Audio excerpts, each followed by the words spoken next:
എടാ മോനെ, നമ്മുടെ ആവേശവും നമ്മുടെ ടീമിന്റെ വെളിച്ചവുമായ അനീസിക്ക തിരിച്ചു വന്നിരിക്കുകയാണ് വർഷങ്ങൾക്ക് ശേഷം. ജയ് ഗണേഷ്. അപ്പൊ നമ്മുടെ വിക്ടോക്സിന്റെ പ്രേക്ഷകരെ നിങ്ങൾ ഹാപ്പി അല്ലേ? ഹാപ്പിയാണ്, പക്ഷെ കെടുത്തിക്കോ നമ്മുടെ മറ്റൊരു വെളിച്ചം ജോൺസോ ഇല്ല. ഞാൻ പനി പിടിച്ച് കിടന്നപ്പം നിങ്ങളെല്ലാവരും എന്നെ കളിയാക്കി. അത് കഴിഞ്ഞുകൊണ്ട് ജോണിന് പനി അടിച്ചു. അത് പറഞ്ഞത് കൊണ്ടല്ല, ഞങ്ങളുടെ ഒരാളുടെ മറ്റേതിലേക്ക് പകരുമെന്ന് നിങ്ങൾക്ക് അറിയാമല്ലോ.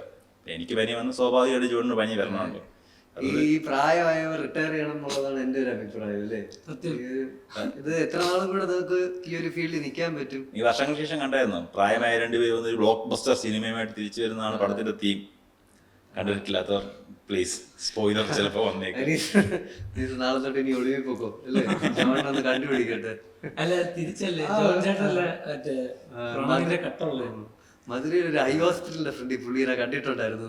ഞാനാണ് എഴുത്തുകാരൻ. കറക്റ്റാ. ജോണിന് ഗിറ്റാറും മറ്റേ ഇൻസ്ട്രുമെന്റ്സും ഒക്കെ വായിക്കുന്ന പരിപാടിയുണ്ട്. ജോണിന്റെ ഗിറ്റാറും കൊണ്ട് പറയുന്നത് പാട്ടുകാരനല്ലേ? എനിക്ക് ബോറടിക്കുമ്പോ ഐഡിയ വരെ വേണ്ടി ഞാൻ ഗിറ്റാർ വായിച്ചു തമാശ വരുന്നത്. ശരിക്കും ഞങ്ങളുടെ കഥ പോലെ ഉണ്ടല്ലേ വർഷങ്ങൾക്ക് ശേഷം. ഞാൻ ഒരു കഴിഞ്ഞ ദിവസം കുറച്ച് കോമിക്സ് ആയിട്ട് സംസാരിച്ചിട്ടുള്ള ഒരു കാര്യം എന്ന് പറയുന്നത് നമുക്ക് എന്തോ ചെറുതായിട്ട് മാർക്കറ്റ് ഡൗൺ ആയെന്ന് തോന്നുന്നുണ്ട്. സ്റ്റാൻഡപ്പ് കോമഡി മാർക്കറ്റ് നമ്മുടെ കണ്ടു. എന്നിട്ട് നമ്മൾ ഇതൊരു കാരണം ഞാനാണെന്നാണോ നിങ്ങൾ പറഞ്ഞു തരുന്നത്? ഇല്ല, എന്നിട്ട് നമുക്ക് തോന്നിയ ഒരു കാര്യം എന്ന് പറഞ്ഞാൽ ഇപ്പൊ സിനിമകൾ ഭയങ്കര പവറിൽ നിൽക്കുകയാണ്. അതായത് ഇപ്പൊ നമ്മള് ഇൻസ്റ്റാഗ്രാം എടുക്കുവാണെങ്കിൽ ഏറ്റവും കൂടുതൽ ഓടുന്നത് ഈ ഇന്റർവ്യൂയുടെ കണ്ടന്റ് ആണ്, സിനിമ റിലേറ്റഡ് കണ്ടന്റ് ആണ്. ഇപ്പം എന്റെ റീല് മൊത്തം ആവേശം കണ്ടിറങ്ങിയ ഒരാൾ എന്ന രീതിയിലാണെന്ന് തോന്നുന്നു. ഇൻസ്റ്റാഗ്രാം കാണിക്കുന്നതൊക്കെ ആവേശത്തിന്റെ തന്നെ സീൻസും അവരുടെ ഇന്റർവ്യൂ സാധനമൊക്കെയാണ്.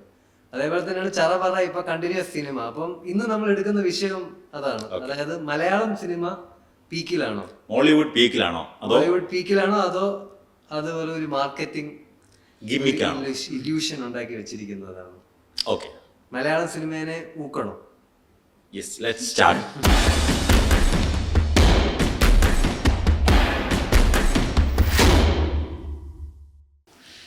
ഓക്കെ, അപ്പൊ എനിക്ക് തോന്നുന്നു മലയാളം സിനിമ ഇപ്പൊ ഒരു വളരെ നല്ല അവസ്ഥയിൽ നിൽക്കുകയാണ്. എനിക്ക് ആവേശം കണ്ട ആവേശം very very very good movie, beautiful movie. വർഷങ്ങൾക്ക് ശേഷം കുഴപ്പമില്ല എന്ന് വെച്ചാൽ കണ്ടോണ്ടിരിക്കുക. നീ ജയ് ഗണേഷ് കണ്ടായിരുന്നോ? ജയ ഗണേഷ് കണ്ടില്ല. അത് എഗൈൻ അശ്വന്ത് കോക്ക് നല്ല റിവ്യൂ ആണ് പറഞ്ഞെങ്കിലും കുഴപ്പമില്ല എന്നാണ് പുള്ളി പറഞ്ഞതെന്ന് തോന്നുന്നു. അശ്വന്ത് കോക്ക് ഈ സീസണിൽ കഴിഞ്ഞ ആഴ്ച ഇറങ്ങിയ എല്ലാ പടങ്ങളും നല്ല റിവ്യൂ ആണ്. പുള്ളി ജനറലി ലൈഫിൽ മൂഡ് നല്ലതാണെന്ന് തോന്നുന്നത്. പുള്ളിക്ക് ഗേൾ ഫ്രണ്ട് ആയോ അങ്ങനെയല്ല. അപ്പൊ അല്ല, നമ്മൾ നല്ല മൂഡ് ഇരിക്കുമ്പോൾ ചിലപ്പോൾ മോശം പടവും നമുക്ക് എബോ ആവറേജ് ആയിട്ട് തോന്നൂലേ? ഇല്ല, എനിക്ക് പുള്ളിയോട് ഉണ്ടായിരുന്നൊരു വിശ്വാസം സാധനം പോയത് പുള്ളിയുടെ വർഷങ്ങൾക്ക് ശേഷം റിവ്യൂ കണ്ടപ്പോ ഈ സാധനം നമ്മൾ ഒരുമിച്ച് നിന്നില്ലേ കണ്ടതാണോ? നമ്മളൊരു ദിവസം വൈകിട്ട് ആദ്യം പുള്ളി വർഷങ്ങൾക്ക് ശേഷം റിവ്യൂ ഇട്ടു. അത് കഴിഞ്ഞ് രാത്രി ഒരു 10 മണിയായപ്പോഴത്തേക്കാണ് ആവേശത്തിന്റെ ഇട്ട്. ആണല്ലേ, അത് ഞാൻ കണ്ടില്ല. അതിന്റെ റിവ്യൂ തന്നെ കണ്ടില്ല, പടവും കണ്ടില്ല. അതല്ല, പുള്ളിയായിട്ട് വർഷങ്ങൾക്ക് ശേഷത്തിന്റെ പുള്ളിയുടെ റിവ്യൂ ഭയങ്കര, ഈ പുള്ളിയുടെ റിവ്യൂവും പടവും തമ്മിൽ നല്ല വ്യത്യാസമുണ്ട്. ഞാൻ മഹാദേവന്റെ റിവ്യൂ കണ്ടുപോയതുകൊണ്ട് എനിക്ക് പടം ഇഷ്ടപ്പെട്ടു. കാരണം എന്റെ കറക്റ്റ് റിവ്യൂ ആയിരുന്നു. ഞാൻ അശ്വന്ത് കോക്കിന് എനിക്കാണെങ്കിൽ നമ്മള് വിചാരിക്കുന്ന വെച്ചാൽ ഞാൻ പോകുമ്പോഴും പടം ഹൗസ്ഫുള്ള്. ഞാൻ പക്ഷേ ഈ പറഞ്ഞ മലയാള സിനിമ തിരിച്ചു വന്ന് പറഞ്ഞാൽ എനിക്കൊന്ന് കുറച്ച് നാളത്തേക്ക് കുറെ അടുപ്പിച്ച് ഭയങ്കരമായിട്ട് അങ്ങനെ സെലിബ്രേറ്റ് ചെയ്യാൻ. പ്രേമലു, മഞ്ഞുമേൽ ബോയ്സ്, ആടുജീവിതം, ആവേശം, വർഷങ്ങൾക്ക് ശേഷം 6 സിനിമ അല്ലേ? അതെ, ഞാൻ പറഞ്ഞ ഈ കുറച്ച് നാൾ മുന്നേ നല്ല ദാരിദ്ര്യം ഉള്ളതുകൊണ്ടല്ലേ ഇപ്പം ഇത് ഭയങ്കര പീക്ക് എന്ന് വെച്ചാൽ. എനിക്ക് ആകെപ്പാടെ തോന്നിയ വ്യത്യാസം കഴിഞ്ഞ ദിവസങ്ങളായിട്ട് റോഡിൽ പോകുമ്പോൾ ഏതെങ്കിലും തിയേറ്ററിന്റെ ഫ്രണ്ടിൽ എത്തിക്കഴിഞ്ഞാൽ ഭയങ്കര ഗംഭീര ബ്ലോക്ക് പെട്ട് കിടക്കും. ഞാൻ വർഷങ്ങൾക്ക് ശേഷം കാണാൻ പോകുമ്പോൾ കഴിഞ്ഞ ഷോ കഴിഞ്ഞ് ഹൗസ്ഫുൾ ആയിട്ട് ഇറങ്ങി അത്ര ആൾക്കാർ റോഡിൽ, നമ്മൾ അടുത്ത ഫുൾ ഹൗസ് കയറാൻ ആൾക്കാർ പുറത്ത് നിൽക്കുന്നു. ഇവർ രണ്ടുപേരുടെ സ്റ്റക്കായിട്ട് എന്ത് ചെയ്യാൻ പറ്റണമെന്ന് അറിയാതെ ഫുള്ള് ബ്ലോക്ക്. 15 മിനിറ്റ് കഴിഞ്ഞാണ് പടം തിയേറ്ററിൽ പടം തുടങ്ങേണ്ട സമയം കഴിഞ്ഞ് ഡിലേ അടിച്ച് 15 മിനിറ്റ് കഴിഞ്ഞാണ് പടം തുടങ്ങുന്നത്. ടിക്കറ്റ് നോക്കുകയാണ് തിയേറ്ററിൽ കയറ്റിയത്. കാരണം അത്രയും തിരക്ക് പരിപാടി. അത് ഞാൻ അടുത്ത കാലത്തൊന്നും കണ്ടിട്ടില്ല. അപ്പൊ നമ്മളും അവിടെ നമ്മൾ പ്രതീക്ഷിച്ചു ഭയങ്കര ഗംഭീര പടം എന്നുള്ള സാധനം. പക്ഷെ എനിക്കത് കണ്ടപ്പോ പ്രതീക്ഷയാണ് നമ്മളെ ചതിക്കുന്നത്. വിനീത് ശ്രീനിവാസന്റെ കാട്ടി കൂടുതൽ പ്രതീക്ഷയാണ് നിന്നെ ലെറ്റ് ഡൗൺ. അവരല്ല നമ്മളെ പ്രതീക്ഷിപ്പിക്കുന്നത്. അതായത് അവർ കൊടുക്കുന്ന പ്രൊമോഷൻസ് സാധനങ്ങൾ കണ്ടിട്ടാണ് നമ്മൾ ഈ പോണത്. നീ ആദ്യം ആവേശം കണ്ടിട്ട് വർഷങ്ങൾക്ക് ശേഷം കണ്ടിരുന്നെങ്കിൽ, കാരണം ആവേശത്തിന്റെയും കാട്ടി നല്ല പടം എന്നൊക്കെയല്ലേ ഒരു സിനിമ അല്ല നമ്മൾ പടം തമ്മിൽ കമ്പയർ ചെയ്യുന്നല്ല, മറ്റേത് വേറൊരു മൂഡ് വേറൊരു പരിപാടി, ഇത് ഒരു മ്യൂസിക്കൽ സാധനം. പക്ഷെ ഇതിനകത്തും ഈ പറഞ്ഞ പോലെ ഇവരുടെ പ്രൊമോഷൻ കാണുമ്പോഴാണെങ്കിലും ഇപ്പൊ ഈ പറഞ്ഞ ജെനുവിനാണെന്ന് ഇത്രയും കാലം പറഞ്ഞുകൊണ്ടിരുന്ന അശ്വന്ത് ഗോക്കിന്റെ റിവ്യൂ കാണുമ്പോഴാണെങ്കിലും അല്ല പുള്ളി പറഞ്ഞത് അവിടെ ഇവിടെയും കുറച്ച് ക്രിഞ്ച് സീൻ ഒഴിച്ചു കഴിഞ്ഞാൽ ഭയങ്കര പൊളി. സെക്കൻഡ് ഹാഫിൽ നിവിൻ പോളി പടം തൂക്കി. നിവിൻ പോളി ആകെ 10 മിനിറ്റ് താഴെ ഉള്ളൂ മൊത്തം സീൻ നോക്കി കഴിഞ്ഞാൽ. അടിപൊളിയായിരുന്നു ആ പുള്ളി സംഭവം പുള്ളി എനിക്ക് ആകെപ്പാടെ അതിനകത്ത് ആ സാധനം പുള്ളിയാണ്. എനിക്ക് തോന്നുന്നു പടം കൊണ്ട് ആകെ ഗുണമുണ്ടത് പുള്ളിക്കാണെന്ന് തോന്നുന്നു. അപ്പം അല്ലെ അശ്വന്ത് കോക്കിന്റെ ജെന്യുവിൻ റിവ്യൂ ആണെന്നുള്ള കാര്യം നമ്മൾ ഈ സിനിമാ കാര്യം ഡിസ്കസ് ചെയ്യുമ്പോൾ ആദ്യമേ നമ്മൾ പറഞ്ഞിട്ടുള്ളത് അശ്വന്ത് കോക്ക് എന്ന് പറഞ്ഞൊരു വ്യക്തിയുടെ റിവ്യൂ ആണ്. ഒരാളും ഒരു സിനിമയുടെ അല്ലെങ്കിൽ ഒരു കാര്യത്തിന്റെ ഒതന്റിക് ആയിട്ടുള്ള ടോപ്പ് മുകളിൽ നിൽക്കുന്ന ആളൊന്നുമല്ല. എല്ലാവർക്കും അവരുടെ കണ്ണിൽ നിന്ന് അവരുടെ കാഴ്ചപ്പാടിൽ നിന്നാണ് അവരുടെ സിനിമയെ പറ്റി പറയുന്നത്. അപ്പൊ അശ്വന്ത് കോക്കിന് ഇഷ്ടപ്പെട്ട കാര്യമാണ് പറയുന്നത്. അതായത് പ്രൊമോഷൻ കണ്ട ആൾക്കാർ നല്ലൊരു ഇന്റർവ്യൂ ഉണ്ട്. ഇപ്പൊ 1-2 മറ്റേ ഇതിന്റെ വർഷങ്ങൾക്ക് ശേഷത്തിന്റെ പ്രൊമോഷൻ അടിപൊളിയായിരുന്നു. അവരുടെ ഇന്റർവ്യൂവിന് ഇത്രയും സിനിമയൊക്കെ അടിപൊളിയായിരുന്നു. അതെ അത് സത്യം. അല്ല, അത് കണ്ട ആൾക്കാർ പ്രതീക്ഷിക്കുന്നത് നമ്മുടെ മാത്രം ഇതാണ്, നമ്മുടെ മനസ്സിൽ തോന്നുന്നത്. പക്ഷെ ഒരാൾ പടം കണ്ട റിവ്യൂ പറയുമ്പോൾ അല്ലെങ്കിൽ ഓൾറെഡി ട്രോൾ ഉണ്ടല്ലോ ധ്യാൻ ശ്രീനിവാസന്റെ സിനിമകളൊക്കെ അടിപൊളിയാണ് ധ്യാന്റെ ഇന്റർവ്യൂ. അതുകൊണ്ട് അവരുടെ പ്രൊമോഷൻ പടം ഇറങ്ങി കഴിഞ്ഞിട്ടും അവര് പറഞ്ഞത് ഭയങ്കര ബ്ലോക്ക് ബസ്റ്റർ. അല്ല സിനിമാക്കാർ അല്ല ഒരു പ്രൊഡക്റ്റ് ഇറക്കുന്നവർ അവർ അത്രയും എഫേർട്ട് ഇട്ടതുകൊണ്ട് അവർക്ക് നന്നായിട്ട് തോന്നുകയും പിന്നെ അവർക്കത് അങ്ങനെ പറയുകയുമുണ്ട്. ഇപ്പൊ ഇലക്ഷന്റെ സമയത്ത് ആരെങ്കിലും പറയും ഞാൻ തോക്കുമെന്ന്, അവർ പറഞ്ഞാൽ ഞങ്ങൾ ജയിക്കുമെന്നേ പറയത്തുള്ളൂ. അതിപ്പോ BJP ആണെങ്കിൽ പോലും പറയുന്നത് ഞാൻ ജയിക്കുമെന്നേ പറയത്തുള്ളൂ. അതുപോലെ അവരും പറയണം പടം ബ്ലോക്ക് ബസ്റ്റർ ആണെന്ന് ഒരു 20 ദിവസമെങ്കിലും അവർ പറയണം. അത്രയും ദിവസം കൊണ്ടാണ് തിയേറ്ററിൽ നിന്ന് ഒരു കളക്ഷൻ സബ്സ്ക്രൈബ് ചെയ്യാൻ പറയുന്നില്ലേ? നമ്മൾ പറയാറുണ്ട്. സബ്സ്ക്രൈബ് ഇല്ല, നമ്മൾ പറയാറില്ല. സബ്സ്ക്രൈബ് ചെയ്യണേ പറഞ്ഞോണ്ട് ഇപ്പൊ ചെയ്യാന്നൊക്കെ. ഈ റീസെന്റ് നമ്മൾ ഡിസ്കഷൻ എടുക്കാൻ തന്നെ കാരണം ട്രോളുകള് ഭയങ്കരമായിട്ട് മോളിവുഡ് അതിന്റെ ചരിത്രത്തിൽ മുമ്പില്ലാത്ത വിധത്തിൽ അത് പീക്കിലാണെന്ന് പറയുന്ന ഒരു ആ ട്രെൻഡ് ഉണ്ട്. സമയമാണ്. ആൻഡ് അതിന് സപ്പോർട്ടിംഗ് ആയിട്ട് പറയാൻ അല്ലെങ്കിൽ അതിനെ എതിർത്ത് പറയാൻ വേണ്ടി ഒരു സിനിമ വേറെ ഒരു ലാംഗ്വേജിൽ നിന്ന് വരുന്നില്ല എന്നൊരു ഇതുകൂടി ഇപ്പോൾ ഉണ്ട്. കാരണം റീസെന്റ് തമിഴ് സിനിമകൾക്കൊരു ഇടിവ് പോലെ ഫീൽ ചെയ്യുന്നുണ്ട്. ആൻഡ് തെലുങ്കിൽ നിന്നും അങ്ങനെ പറയാൻ പറ്റുന്ന ബ്ലോക്ക് ബസ്റ്റർ പടങ്ങൾ വരുന്നില്ല. ഈവൻ അവരുടെ സൂപ്പർ സ്റ്റാർസിന്റെ പടങ്ങൾ 100 crore ക്ലബ്സിൽ കയറാറുണ്ടെങ്കിലും അങ്ങനെ എടുത്തു പറയുന്ന പടങ്ങളൊന്നും വന്നിട്ടില്ല. ഇവൻ നമ്മൾ ആഘോഷിക്കുന്ന പടങ്ങൾ പോലുള്ള പടങ്ങളുണ്ട്. ശരിക്കും അവരുടെ പടങ്ങൾ നമ്മൾ ആഘോഷിക്കാറുണ്ട്. അല്ലു അർജുൻ്റെ ഒക്കെ മിക്കവാറും പടങ്ങൾ നമ്മൾ ആഘോഷിക്കാറുണ്ട്. അങ്ങനെ പടങ്ങളൊന്നും വന്നില്ല. ആൻഡ് ഹിന്ദിയിൽ നിന്ന് റീസെന്റ് ആയിട്ട് അങ്ങനെ നല്ല എൻട്രീസ് ഒന്നും വന്നില്ല. അതുകൊണ്ടാണ് ശരിക്കും ആൾക്കാർ ഇത് പീക്ക് എന്ന് പറയുന്നത്. പിന്നെ നമുക്ക് മുൻപ് എത്തിപ്പിടിക്കാൻ പറ്റാത്ത കുറച്ച് കളക്ഷൻ റെക്കോർഡുകളുണ്ടല്ലോ, അത് ഈ റീസെന്റ് 100 crores അടുപ്പിച്ച് വരിക, 200 crore ക്രോസ് ചെയ്യുക, അങ്ങനെയുള്ള സാധനങ്ങൾ വന്നതാണ് പറയുന്നത്. അപ്പൊ ഈ മോളിവുഡ് പീക്കിലാന്ന് പറയുമ്പോൾ എന്താണ് പീക്ക് എന്നൊരു ചോദ്യം. അതായത് ബിസിനസ് മാത്രമാണോ പീക്ക് എന്ന് ചോദിച്ചാൽ ഈ പറയുന്ന കാര്യത്തിൽ നമ്മൾ ആദ്യമായിട്ടാണ് 200 കോടി അടിക്കുന്നത്. തൊട്ട് മുന്നേ നമ്മൾ ലൂസിഫർ പറഞ്ഞായിരുന്നു 200 കോടി. പക്ഷെ അത് ടോട്ടൽ ബിസിനസ്സാണ്, തിയേറ്റർ കളക്ഷൻ അല്ല. അവർ പിന്നെ ആദ്യം പറയുമ്പോൾ 200 കോടി എന്ന് പറഞ്ഞാൽ ടോട്ടൽ ബിസിനസ് ആയിരുന്നു 200 കോടി, തിയേറ്റർ മാത്രമല്ലായിരുന്നു. ഈ പടം മഞ്ഞുമൽ ബോയ്സ് തിയേറ്റർ മാത്രം 200 കളക്ട് ചെയ്തു.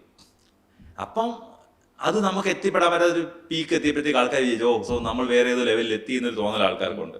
അതുകൊണ്ടാണ്. പക്ഷെ ഇപ്പോഴും നമുക്ക് ഇന്ത്യയിൽ 1000 കോടിയുടെ 2000 കോടിയുടെ ഒക്കെ പടമുണ്ട്. നമ്മൾ റീജിയണൽ ലാംഗ്വേജ് ആയിട്ടാണ് നമുക്ക് അങ്ങനെ ഫീച്ചർ അങ്ങനെ നമ്പർ എത്താൻ പറ്റാത്തത്. ഇപ്പൊ പ്രേമലു മഞ്ഞുമേൽ ബോയ്സ് ഒക്കെ ഇപ്പൊ ആവേശം എനിക്ക് തോന്നുന്നു വേറെ സ്റ്റേറ്റുകൾ തമിഴ്നാട്ടിലൊക്കെ ഇപ്പം ഞാൻ ഇടയ്ക്ക് ചെന്നൈ പോയ സമയത്ത് അവിടെ ഏറ്റവും കൂടുതൽ എനിക്ക് ആൾക്കാരുടെ മനസ്സിൽ ഏറ്റവും കൂടുതൽ നിൽക്കുന്ന സിനിമ മഞ്ഞുമേൽ ബോയ്സ് ആയിരുന്നു. മഞ്ജുമേൽ അല്ല മഞ്ഞുമൽ ബോയ്സ് ഓട്ടോമാറ്റിക്കലി ഒരു തമിഴ് സിനിമയാണെന്ന് വേണമെങ്കിൽ പറയാം. മഞ്ഞുമൽ ബോയ്സ് വർഷങ്ങൾക്ക് ശേഷം പകുതി തമിഴ് സിനിമ തന്നെയല്ലേ, ആർട്ടിസ്റ്റുകളുണ്ട്. തമിഴിലല്ലേ? അല്ല ആർട്ടിസ്റ്റുകളുണ്ട്. പിന്നെ ചെന്നൈയാണ് അതിന്റെ പ്രൊമൈസ്. മഞ്ഞുമൽ ബോയ്സിന്റെ പകുതിക്കുള്ള സമയവും അവർ കൊടൈക്കനാലിലാണ്. ആൻഡ് കമൽഹാസൻ റെഫറൻസ്, അവരുടെ തലൈവരുടെ റെഫറൻസ് അതിനകത്ത്. ആൻഡ് ആ സിനിമയെ അവരുടെ സിനിമയ്ക്ക് കിട്ടിയിട്ടില്ലാത്ത സിനിമയ്ക്ക് കിട്ടിയിട്ടില്ലാത്ത ലെവലിൽ മഞ്ഞുമൽ ബോയ്സിൽ ബൂസ്റ്റ് ചെയ്തിട്ടുണ്ട്. ആ പാട്ടിന്റെ കറക്റ്റ് പ്ലേസ്മെന്റ് സ്വാഭാവികമായിട്ടും നമുക്കുവാണെങ്കിലും ഇപ്പൊ എന്താ പറയുന്നത്, റീസെന്റ് അക്ഷയ് കുമാർ പറഞ്ഞു ഞാനാണെങ്കിൽ നാഷണൽ ഫിലിം അവാർഡ് വാങ്ങിക്കാൻ നിൽക്കുന്ന സമയത്ത് എൻ്റെ അടുത്തൊരു പെൺകുട്ടി ഇരുന്നു. അപ്പോൾ ഞാൻ ചോദിച്ചു എന്താ അവളുടെ പേര്. അപ്പോൾ കുട്ടി എന്നെ പുള്ളിയുടെ പ്രായത്തിൽ വെച്ച് കുട്ടിയാണ് ഇരിക്കുന്നത്. അപ്പോൾ ഞാനും ആർട്ടിസ്റ്റാണ്. അപ്പോൾ എൻ്റെ ഫസ്റ്റ് അവാർഡ് വാങ്ങിക്കാൻ ഞാൻ വന്നിരിക്കുകയാണ്. ഞാൻ മലയാളം സിനിമാ നടിയാണ്, ഫസ്റ്റ് എൻ്റെ നാഷണൽ അവാർഡ് വാങ്ങിക്കാൻ വന്നിരിക്കുകയാണ്. ഓ അപ്പോൾ അക്ഷയ് ഓക്കെ പുള്ളിയാണ് national best actor, national award പുള്ളിക്കാണ്, ആക്ട്രസ് പുള്ളിക്കാരിക്കാണ്. ഇപ്പോഴല്ലേ 3 years വായിക്കാൻ തോന്നുന്നു. അപ്പം പുള്ളിക്കാരൻ ചോദിച്ചു ഓക്കെ എത്രാമത്തെ പടമായിരുന്നു. അപ്പം ഞാൻ എൻ്റെ ഫസ്റ്റ് പടമാണെന്ന് പറഞ്ഞു. അപ്പോൾ അക്ഷയ് കുമാർ ആലോചിക്കുന്നത് എൻ്റെ 30 വർഷത്തെ കരിയറിൽ എനിക്ക് ഇപ്പോഴാണ് നാഷണൽ അവാർഡ് കിട്ടിയത്. മലയാളി പെൺകുട്ടി അവളുടെ ഫസ്റ്റ് പടത്തിൽ ഇത് വാങ്ങിക്കുന്നു എന്ന് പറഞ്ഞിട്ട് അക്ഷയ് കുമാർ അത് പോസ്റ്റ് ചെയ്തിട്ടുണ്ട്. പക്ഷെ ആ പെൺകുട്ടി ആയെന്ന് പറഞ്ഞില്ല. അപ്പോൾ അതിൻ്റെ അടിയിൽ വന്നിട്ട് നമ്മുടെ മിന്നാമിനിക്കകത്ത് അഭിനയിച്ച മറ്റേ സുരഭി ലക്ഷ്മി ചേച്ചി, വിളിക്കാൻ വേണ്ടി ആള് ഞാനാണെന്ന് പറഞ്ഞ് കമന്റ് ചെയ്യുമ്പോൾ ആ നാഷണൽ പോസ്റ്റിന്റെ അടി മലയാളികൾ വന്നിട്ട് ആ ഒരു സാധനം ഉണ്ടല്ലോ. അതായത് നമ്മളെ എവിടെയെങ്കിലും ആരെങ്കിലും റെഫർ ചെയ്യുമ്പോൾ നമുക്കുണ്ടാവുന്ന ഒരു ഗർവുണ്ടല്ലോ, പ്രൗഡ് മൊമെന്റ്. അതായത് അക്ഷയ് കുമാറിനെ ഇപ്പോൾ ഒരു വലിയൊരു നടൻ പറയുകയാണ്, ഒരു പെൺകുട്ടി അതിൻ്റെ അവളുടെ വിനയത്തെ പറ്റി അവളുടെ ഫസ്റ്റ് പടത്തിൽ അഭിനയിച്ചപ്പോൾ അവൾക്ക് നാഷണൽ അവാർഡ് കിട്ടിയെന്ന് പറയുന്ന സാധനം. സത്യത്തിൽ നമ്മളാരെ പടം കണ്ടിട്ടില്ല എന്നുള്ളത് നീ കമന്റ് ചെയ്യുന്നത്. നീ വിനാവിനി കണ്ടിട്ടില്ലല്ലോ, നീ കണ്ടിട്ടില്ല. ഞാൻ കേട്ടിട്ടില്ല. സുരാജ് ഏട്ടന് നാഷണൽ അവാർഡ് കിട്ടിയ പടം നമ്മളാരും കണ്ടിട്ടില്ല, പേരറിയാതെ. കാരണം അത് OTT. ഞാൻ അതാമിന്റെ മകൻ അബു കണ്ടിട്ടുണ്ട് കേട്ടോ, സലീം കുമാർ മാറിയിട്ട്. അപ്പോഴത്തേക്ക് നമുക്ക് നമ്മളെ ആരെങ്കിലും എവിടെയെങ്കിലും പൊക്കി പറയുമ്പോൾ അല്ലെങ്കിൽ സപ്പോർട്ട് ചെയ്യുമ്പോൾ നമുക്ക് അതിനോട് പ്രത്യേക വാത്സല്യവും നമ്മളും സപ്പോർട്ട് കൂടെ ചെന്ന് കാണിക്കുകയും ആരെങ്കിലും നമ്മളെ ഉപദ്രവിച്ചാൽ നമ്മൾ ഓടിച്ചെന്ന് പിന്നെ മലയാളികളോട് കളിക്കുന്നു എന്ന സാധനം നമുക്കുണ്ട്. ഇപ്പം നമുക്ക് സച്ചിൻ ടെണ്ടുൽക്കറിനെ അറിയത്തില്ലെന്ന് പറയുന്നത് അത് ഇന്ത്യക്കാരനാണെന്നുള്ള നമ്മുടെ ബോധ്യം നമ്മൾ കാണിക്കുന്നത് അങ്ങനെയാണല്ലോ. അവളെ പോയി ചീത്ത വിളിക്കുക, നമുക്കുള്ള അങ്ങനെ ഒരു സ്നേഹമുണ്ടല്ലോ. അത് മൊത്തത്തിൽ സൗത്ത് ഇന്ത്യക്കും അല്ലെങ്കിൽ നമുക്ക് ഇന്ത്യക്കാർക്കും ഉണ്ടായിരിക്കും. എനിക്ക് ജനറലി മനുഷ്യനുണ്ടായിരിക്കും. അപ്പൊ ഇതേ സാധനം ഇതേ സാധനം തന്നെയാണ് മഞ്ഞുമൽ ബോയ്സിൽ ഏറ്റവും കൂടുതൽ വർക്ക് അയക്കുന്നത്. അത് നല്ല പടം തന്നെയാണ്. എന്തിനാണ് വീഡിയോസിന്റെ താഴെ ഇത് 2020 കാണുന്ന മലയാളി ഉണ്ടോ എന്ന് ചോദിച്ചു കഴിഞ്ഞാൽ താഴെ വന്ന് ഭയങ്കര സപ്പോർട്ട്. എല്ലായിടത്തും മലയാളികൾ ഗ്രൂപ്പ് ആവുന്നൊരു ഈ സാധനം റിവേഴ്സ് വർക്ക് ചെയ്താണ് മഞ്ഞുമൽ ബോയ്സ് തമിഴ്നാട്ടിൽ മുമ്പൊന്നും ഇല്ലാത്ത വിധത്തിൽ ഒരു മലയാള സിനിമ കിട്ടിയ ഏറ്റവും വലിയ കളക്ഷൻ ഉള്ള പടം. തമിഴ്നാട്ടിൽ മാത്രം ഉള്ള കളക്ഷൻ മഞ്ഞുമൽ ബോയ്സ് ആണ്. അപ്പൊ നമുക്കിവിടെ ഒരുപാട് സൂപ്പർ സ്റ്റാർ പടങ്ങൾ അവിടെ പോയിട്ട് കിട്ടാത്തൊരു റിസപ്ഷൻ കിട്ടിയതിന് റീസൺസിൽ ഒന്ന് ഓട്ടോമാറ്റിക്കലി ആ ഇമോഷണൽ ബോണ്ടിന്റെ സാധനം അവർ പ്രൊജക്ട് ചെയ്തു, ഫ്രണ്ട്ഷിപ്പ് എന്നുള്ള സാധനം. രണ്ട്, കമൽഹാസൻ റെഫറൻസ്, തമിഴ് സിനിമ, തമിഴിന്റെ ബാക്ക്ഗ്രൗണ്ട്, മൊത്തത്തിൽ അവർക്ക് അവരുടെ പടം കാണുന്ന ഒരു ഫീൽ. സബ്ടൈറ്റിൽ പോലും എനിക്ക് തോന്നില്ല വേണ്ടി വരും ആ പടം കാണാൻ വേണ്ടി. അപ്പൊ അത് ഭയങ്കരമായിട്ട് വർക്ക് ചെയ്തു. ആ മഞ്ഞുമൽ ബോയ്സ് ഓട്ടോമാറ്റിക്കലി അതായത് ഒരു കൂട്ടം ആൾക്കാർ സപ്പോർട്ട് ചെയ്താൽ, സൗത്ത് ഇന്ത്യ മാത്രം സപ്പോർട്ട് ചെയ്താൽ മതി ഒരു പടം ഈ പറയുന്ന ഹയർ ക്ലബിലേക്ക് കയറാൻ. പക്ഷെ ഞാൻ ചോദിക്കുന്നത്, ഒരു സിനിമ പീക്കിലെത്തുക എന്ന് പറയുമ്പോഴും അത് ബിസിനസ് ഉണ്ടാക്കണം, കലാപരമായ അല്ലെങ്കിൽ ക്ലാസിക് എന്ന് പറയുന്ന മൂല്യം ഉണ്ടാക്കണം. അല്ല എല്ലാം എനിക്ക് ബേസിക്കലി എന്റർടൈൻമെന്റ് സപ്പോർട്ട് ചെയ്യുന്ന ആളാണ് ഞാൻ. മുമ്പ് നമ്മൾ സിനിമ ഡിസ്കസ് ചെയ്തത് എനിക്ക് സിനിമ എന്ന് പറഞ്ഞാൽ നിങ്ങൾ സിനിമയിൽ നിന്ന് അല്ലെങ്കിൽ നമ്മുടെ പ്ലാറ്റ്ഫോമിൽ നിന്ന് എന്താണ് ആൾക്കാർ കൊടുക്കുന്നത് വെച്ചാൽ ഞാൻ പറയും, ഞാൻ തമാശ ഫണ്ണും എന്റർടൈൻമെന്റ് മാത്രമേ കൊടുക്കാൻ ഞാൻ ട്രൈ ചെയ്യാറുള്ളൂ. എന്റെ എന്തെങ്കിലും ഒരു ആക്ടിവിറ്റി കൊണ്ട് ജനങ്ങളെ നന്നാക്കണം ഞാൻ നേരെ ആഗ്രഹിച്ചിട്ടില്ല. എന്റെ ആർട്ട് ഫോം അങ്ങനെ ആകണമെന്ന് എനിക്കില്ല, നിർബന്ധമില്ല. എനിക്ക് 80% ആൾക്കാരും സിനിമയും എന്തൊരു ആർട്ടും കൺസ്യൂം ചെയ്യുന്നത് അവരുടെ ജീവിതത്തിലുള്ള പ്രശ്നങ്ങളിൽ നിന്ന് മാറി നിൽക്കാനും സ്ട്രെസ് ചെയ്യുന്ന ഒരു റിലീഫ് കിട്ടാനും വേണ്ടിയിട്ടാണ്. ബാക്കി വരുന്ന ഒരു ചെറിയ 1% ആൾക്കാർക്കാണ് ആക്ച്വലി അവർക്ക് ജീവിതത്തിൽ വേറെ പ്രശ്നങ്ങൾ ഇല്ലാത്തതുകൊണ്ടാണ് അവർക്ക് ഇതിന്റെ പൊളിറ്റിക്സും അല്ലെങ്കിൽ ഇതിൽ നന്മയില്ലാന്നും അല്ലെങ്കിൽ ഇതൊരു തെറ്റായ മെസ്സേജ് കൊടുക്കുന്നു എന്നൊക്കെ പറയുന്നത് എന്തെങ്കിലും ചെറിയ ഒരു % ആൾക്കാരാണ്. പഴയ പരിപാടിയല്ലേ മറ്റേ സ്കൂളിലൊക്കെ മറ്റേ എന്തെങ്കിലും നാടകം കളിച്ചാലോ പരിപാടിയോ സ്കിറ്റോ എന്താണല്ലോ എന്തിലൊരു മെസ്സേജ് വേണമെന്നുള്ളത് എല്ലാ സ്കിറ്റ് അവസാനിക്കുമ്പോൾ ലാസ്റ്റ് അതിനകത്തൊരു മെസ്സേജ് കാണിച്ചാണ്. സോ പിന്നെ നമ്മൾ നോക്കുമ്പോൾ ഇത് പോയി അത്രയും നേരം തമാശയായിട്ടൊക്കെ വന്നിട്ട് ലാസ്റ്റ് ആകുമ്പോൾ വെറുതെ ഒരു മെസ്സേജ് ഇട്ടാണ് ഇത് എൻഡ് ചെയ്യുന്നത്. നമ്മൾ വിചാരിക്കും എന്തിനാണ് ഇത് ചെയ്യണം. പക്ഷെ ഞാൻ ഇത് എല്ലാത്തിലും വേണമെന്ന് ആരും വാശി പിടിക്കരുത്. ഞാൻ മുമ്പ് ചോദിച്ച പോയിന്റിൽ ഞാൻ പറയുന്നത്, പീക്ക് എന്ന് പറയുമ്പോൾ നമ്മൾ കൊമേഴ്ഷ്യലി സക്സസ്ഫുൾ ആയിട്ടുള്ള സിനിമകൾ ഉണ്ടാക്കണം. ആൾക്കാർ ചിന്തിക്കുന്ന, ആൾക്കാർ ഒരുപാട് പ്രൊപ്പഗേറ്റ് ചെയ്യുന്ന ഐഡിയോളജീസും ഒക്കെ പറഞ്ഞ് ഫലിപ്പിക്കുന്ന അല്ലെങ്കിൽ പ്രശ്നങ്ങളെ പറ്റി ചർച്ച ചെയ്യുന്ന സിനിമകൾ ഉണ്ടാവണം. എല്ലാ ഭാഷക്കാർക്കും എല്ലാ രാജ്യക്കാർക്കും മനസ്സിലാവുന്ന അല്ലെങ്കിൽ റിലേറ്റ് ചെയ്യാൻ പറ്റുന്ന സാധനങ്ങൾ ഉണ്ടാവണം. പിന്നെ നമുക്ക് ഫാന്റസികൾ, സിനിമ അതുകൊണ്ടാണല്ലോ, അതായത് ആൾക്കാർക്ക് കാണാൻ ചിന്തിക്കാൻ പറ്റുന്ന സാധനങ്ങൾ അതും ഉണ്ടാവണം. ഇങ്ങനെയുള്ള സാധനങ്ങളെല്ലാം ഉണ്ടാവണം. പക്ഷെ നമ്മൾ ചെയ്യുന്ന എപ്പോഴും എന്ന് വെച്ചാൽ നമ്മളെപ്പോഴും കൊട്ടിഘോഷിക്കുന്നത് പലപ്പോഴും ഒരു കാലഘട്ടം നമ്മൾ ഇതല്ല കൊട്ടിഘോഷിച്ചത്. മലയാള സിനിമ എന്ന് വെച്ചാൽ കലാമൂല്യമുള്ള സിനിമകൾ മാത്രം എടുക്കുന്ന ഒരു ഇൻഡസ്ട്രി ആയിട്ടാണ് ഒരു സമയത്ത് നമ്മളെ പറഞ്ഞിരുന്നത്. 1980s 90s അല്ലെങ്കിൽ 60s 70s, അതായത് ചെമ്മീന്, നീലക്കുയില്, എലിപ്പത്തായം, അടൂർ ഗോപാലകൃഷ്ണന്റെ സിനിമകൾ, മറ്റേ നിർമാല്യം, ഇങ്ങനെയുള്ള സിനിമകൾ വന്നിരുന്ന ഈ സിനിമകൾ ഇന്റർനാഷണൽ അക്ലെയിംഡ് ആവും. അന്നൊന്നും നമ്മളുടെ കൊമേഴ്ഷ്യൽ പടങ്ങൾ പുറത്തേക്ക് പോകത്തില്ല. ഈ ഇന്റർനാഷണൽ അക്ലെയിംഡ് ആവുന്നത് ഇങ്ങനെ അവാർഡ് ഫെസ്റ്റിവലിന് പോകുന്ന പടങ്ങൾ. കാരണം മലയാളികൾ ഭയങ്കര മലയാളത്താൻ ബുദ്ധിയുള്ളവനാണ്, തമിഴ് പറയും, അവൻ മൂടുള്ള പടങ്ങൾ. അത് അന്നും ശിവാജി ഗണേശൻ, MGR ചെയ്യുന്ന വാൾപ്പയറ്റ് പടങ്ങളും അങ്ങനെയുള്ള വെടിവെപ്പ് പടങ്ങളും അല്ലാത്തൊരു പടങ്ങൾ മലയാളത്തിൽ നിന്നാണ് സൗത്ത് ഇന്ത്യയിൽ നിന്ന് പോയിക്കൊണ്ടിരുന്നത്. അപ്പൊ അന്ന് നമ്മളെ അങ്ങനെ അറിയപ്പെട്ടിട്ടുണ്ടായിരുന്നു. ഇപ്പൊ ഈ പിള്ളേരെ പീക്ക് എന്ന് പറയുന്നത് സത്യത്തിൽ 4 പടം അടുപ്പിച്ച് 100 കോടി കയറിയോണ്ടാണ്. അപ്പൊ ഇപ്പൊ പീക്ക് എന്ന് പറഞ്ഞാൽ കൊമേഴ്ഷ്യലി ആണ് പീക്ക് എന്ന് പറയുന്നത്. സ്റ്റിൽ കൊമേഴ്ഷ്യലി പീക്ക് എന്ന് പറയുമ്പോഴും നമുക്കൊരിക്കലും ബാഹുബലി പോലൊരു പടം ഇൻഡസ്ട്രിയിൽ ധൈര്യത്തിൽ ഉണ്ടാക്കാൻ ഇന്നും പ്രൊഡ്യൂസേഴ്സിന് പേടിയാണ് ഉണ്ടാക്കിയ നമുക്കറിയത്തില്ല അത്ര ഓടുക. ആടുജീവിതം അങ്ങനത്തെ ഒരു effort അല്ലേ? ആടുജീവിതം അങ്ങനെ എഫേർട്ടാണ്. ബട്ട് സ്റ്റിൽ ഞാൻ പറയുന്നത് ആടുജീവിതത്തിന്റെ സ്കെയില് ആടുജീവിതത്തിന്റെ പ്രോഫിറ്റബിൾ ആകുമെന്ന് എനിക്ക് ഇപ്പോഴും ഡൗട്ട് ഉണ്ട്. ആടുജീവിതം നമ്മളിപ്പോൾ സംസാരിക്കുമ്പോൾ 140 crores അതിന്റെ കളക്ഷൻ തിയേറ്ററിൽ ആയിട്ടുണ്ടാവും, അല്ലെങ്കിൽ 150, 150 കോടി. പക്ഷെ രാജുവിനെ പറയുന്നത് 80 കോടിയോളം അതിന് ബഡ്ജറ്റായി. കാരണം അത് കുറെ നാൾ കാത്തിരുന്നു, ഒരു വലിയ ക്രൂ ആൻഡ് അതിന്റെ പ്രൊമോഷന്റെ എത്രയും ഫണ്ട് പുറത്തേക്ക് സ്പെൻഡ് ചെയ്യുന്നത് നമുക്ക് അറിയത്തില്ല. അതിൽ മാത്രം വർക്ക് ചെയ്ത് റിട്ടയർ ചെയ്തതാണ്. ആൻഡ് ബ്ലസ്സി അതിനുവേണ്ടി 12 വർഷത്തോളം സ്ക്രിപ്റ്റും അതിന്റെ കുറെ വർക്കുകളായിട്ട് പുള്ളി അതിനുവേണ്ടി സമയം കളഞ്ഞു. ആൻഡ് അത് പുറത്ത് വന്നപ്പോഴും എനിക്ക് അത് ഇന്ത്യൻ സിനിമയിലെ ഏറ്റവും ഉദാത്തമായ നമ്പർ 1 സിനിമയായിട്ട് മാറിയെന്നും അഭിപ്രായമില്ല. അതിലും കുറച്ച് ഓവറായിട്ട് അടിച്ചതാണ്. പിന്നെ നമുക്ക് അങ്ങനെ ഒരു സിനിമ അതിനെ സപ്പോർട്ട് ചെയ്യുക എന്നുള്ളത് ഇൻഡസ്ട്രി വൈസ് നമ്മുടെ കടമ കൂടിയാണ് സത്യത്തിൽ. അതായത് ഒരു പടം കണ്ടിട്ട് ഓക്കെ ഇതിനെ ഇഴകീറി പരിശോധിക്കേണ്ട എന്ന് ഞാൻ തീരുമാനിച്ചത്. അത് അത്ര എഫേർട്ടാണ് അവർ അതിനു വേണ്ടി എടുക്കുന്നത്. സോ പൃഥ്വിരാജിനെ മുമ്പെങ്ങും കണ്ടിട്ടില്ലാത്ത ലെവലിൽ പുള്ളി ഒരുപാട് എഫേർട്ട് ഇട്ടു. മുമ്പെങ്ങും കണ്ടിട്ടില്ലാത്ത പുള്ളി എഫേർട്ട് ഇടുന്ന ആളാണ് അതിനുവേണ്ടി. ആൻഡ് ആക്ടിങ്ങിലാണെങ്കിലും പുള്ളി ഒരുപാട് കാര്യങ്ങൾ മുമ്പെങ്ങും ഇല്ലാത്തത്. രാജു അഭിനയിക്കുന്നതിനകത്ത് ഇടയ്ക്കിടയ്ക്ക് നമ്മളിങ്ങനെ അപ്സ് ആൻഡ് ഡൗൺസ് ഉണ്ടായിട്ടുണ്ട്. അപ്പോൾ നമ്മൾ വിചാരിക്കും പുള്ളിയെ കൊണ്ട് പറ്റുമോ പറ്റത്തില്ലെന്ന് വിചാരിക്കുന്നത്. പുള്ളി ഒരുപാട് കാര്യങ്ങൾ കൂടുതൽ തന്നപ്പോൾ ഓക്കെ ഇതിനെ സപ്പോർട്ട് ചെയ്യണം, നമ്മുടെ ക്ലാസ്സിൽ കാണുന്ന നമ്മൾ കൈയടിച്ചു വിട്ടു. ബട്ട് സ്റ്റിൽ ഇത്രയും സാധനം ചെയ്ത് ഇത്രയും ബഡ്ജറ്റ് എടുത്തൊരു പടം ഇന്റർനാഷണൽ ലെവലിൽ എത്തിയോ എന്ന് ചോദിച്ചു കഴിഞ്ഞാൽ എത്തിയിട്ടില്ല. ഇതിനി നമുക്ക് ഓസ്കാറിലേക്ക് എത്തുമോ? നമുക്ക് ഇന്നേ വരെ നമ്മൾ എപ്പോഴും പറയുന്നത് ഓസ്കാർ ആണല്ലോ ആൾക്കാരുടെ കണ്ണിൽ, കൊമേഴ്ഷ്യൽ കണ്ണിൽ ഏറ്റവും വലിയ ഇന്റർനാഷണൽ അവാർഡ്. സത്യത്തിൽ അത് അവരുടെ ഒരു കൂട്ടായ്മയിൽ അവരവിടുത്തെ ആൾക്കാരെ പിന്നെ വിദേശ സിനിമകളെ പരിഗണിക്കുന്നുണ്ടല്ലോ, അതും വലിയ സംഭവം എനിക്ക് തോന്നിയിട്ടില്ല. അപ്പം അവിടെ എത്തുമോ എന്നുള്ളത് നമുക്ക് കണ്ടറിയാം. നമ്മൾ ഇത്ര നാൾ ഒരുപാട് എൻട്രീസ് പോയിട്ടുണ്ട്. വിദേശ ഭാഷാ സിനിമകളുടെ എൻട്രിയിലേക്ക് നമ്മൾ കൊടുത്തിട്ടുള്ളതല്ല, അവർ കാര്യമായിട്ട് നമ്മളെ പരിഗണിച്ചിട്ടൊന്നുമില്ല. മലയാള സിനിമ എന്ന് നമ്മൾ ഗുരു പോയിട്ടുണ്ട് ഇവിടുന്ന്. എനിക്ക് തോന്നുന്നു ആദാമിന്റെ മകൻ അബു വിട്ടിട്ടുണ്ട്, റീസെന്റ് 2018 പോയിട്ട്. അങ്ങനെ ഇടയ്ക്കിടയ്ക്ക് എൻട്രീസ് പോകാറുണ്ട് മലയാളത്തിൽ നിന്ന്.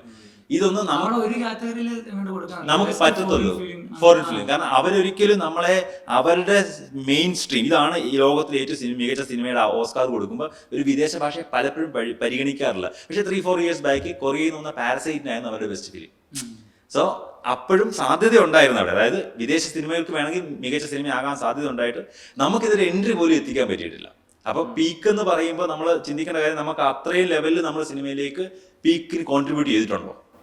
നമ്മളൊരു ചെറിയ സംസ്ഥാനമല്ലേ, ഇതൊക്കെ ഭയങ്കര കൂടിയ കാര്യങ്ങളല്ലേ പ്രതീക്ഷിക്കും.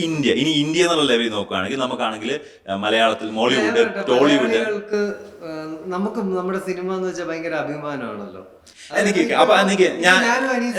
ഈ പോയിന്റിൽ തിരിച്ചിടാൻ ചെയ്യുന്നത് നമ്മൾ റീജിയണൽ ചെറിയൊരു സംസ്ഥാനമാണ് നമ്മൾ പറഞ്ഞു. പക്ഷെ നമ്മുടെ സംസ്ഥാനത്തിന്റെ അത്രയും മാത്രം കാണുന്ന ഒരു രാജ്യമുണ്ട്, ഇറാൻ എന്ന പേര്.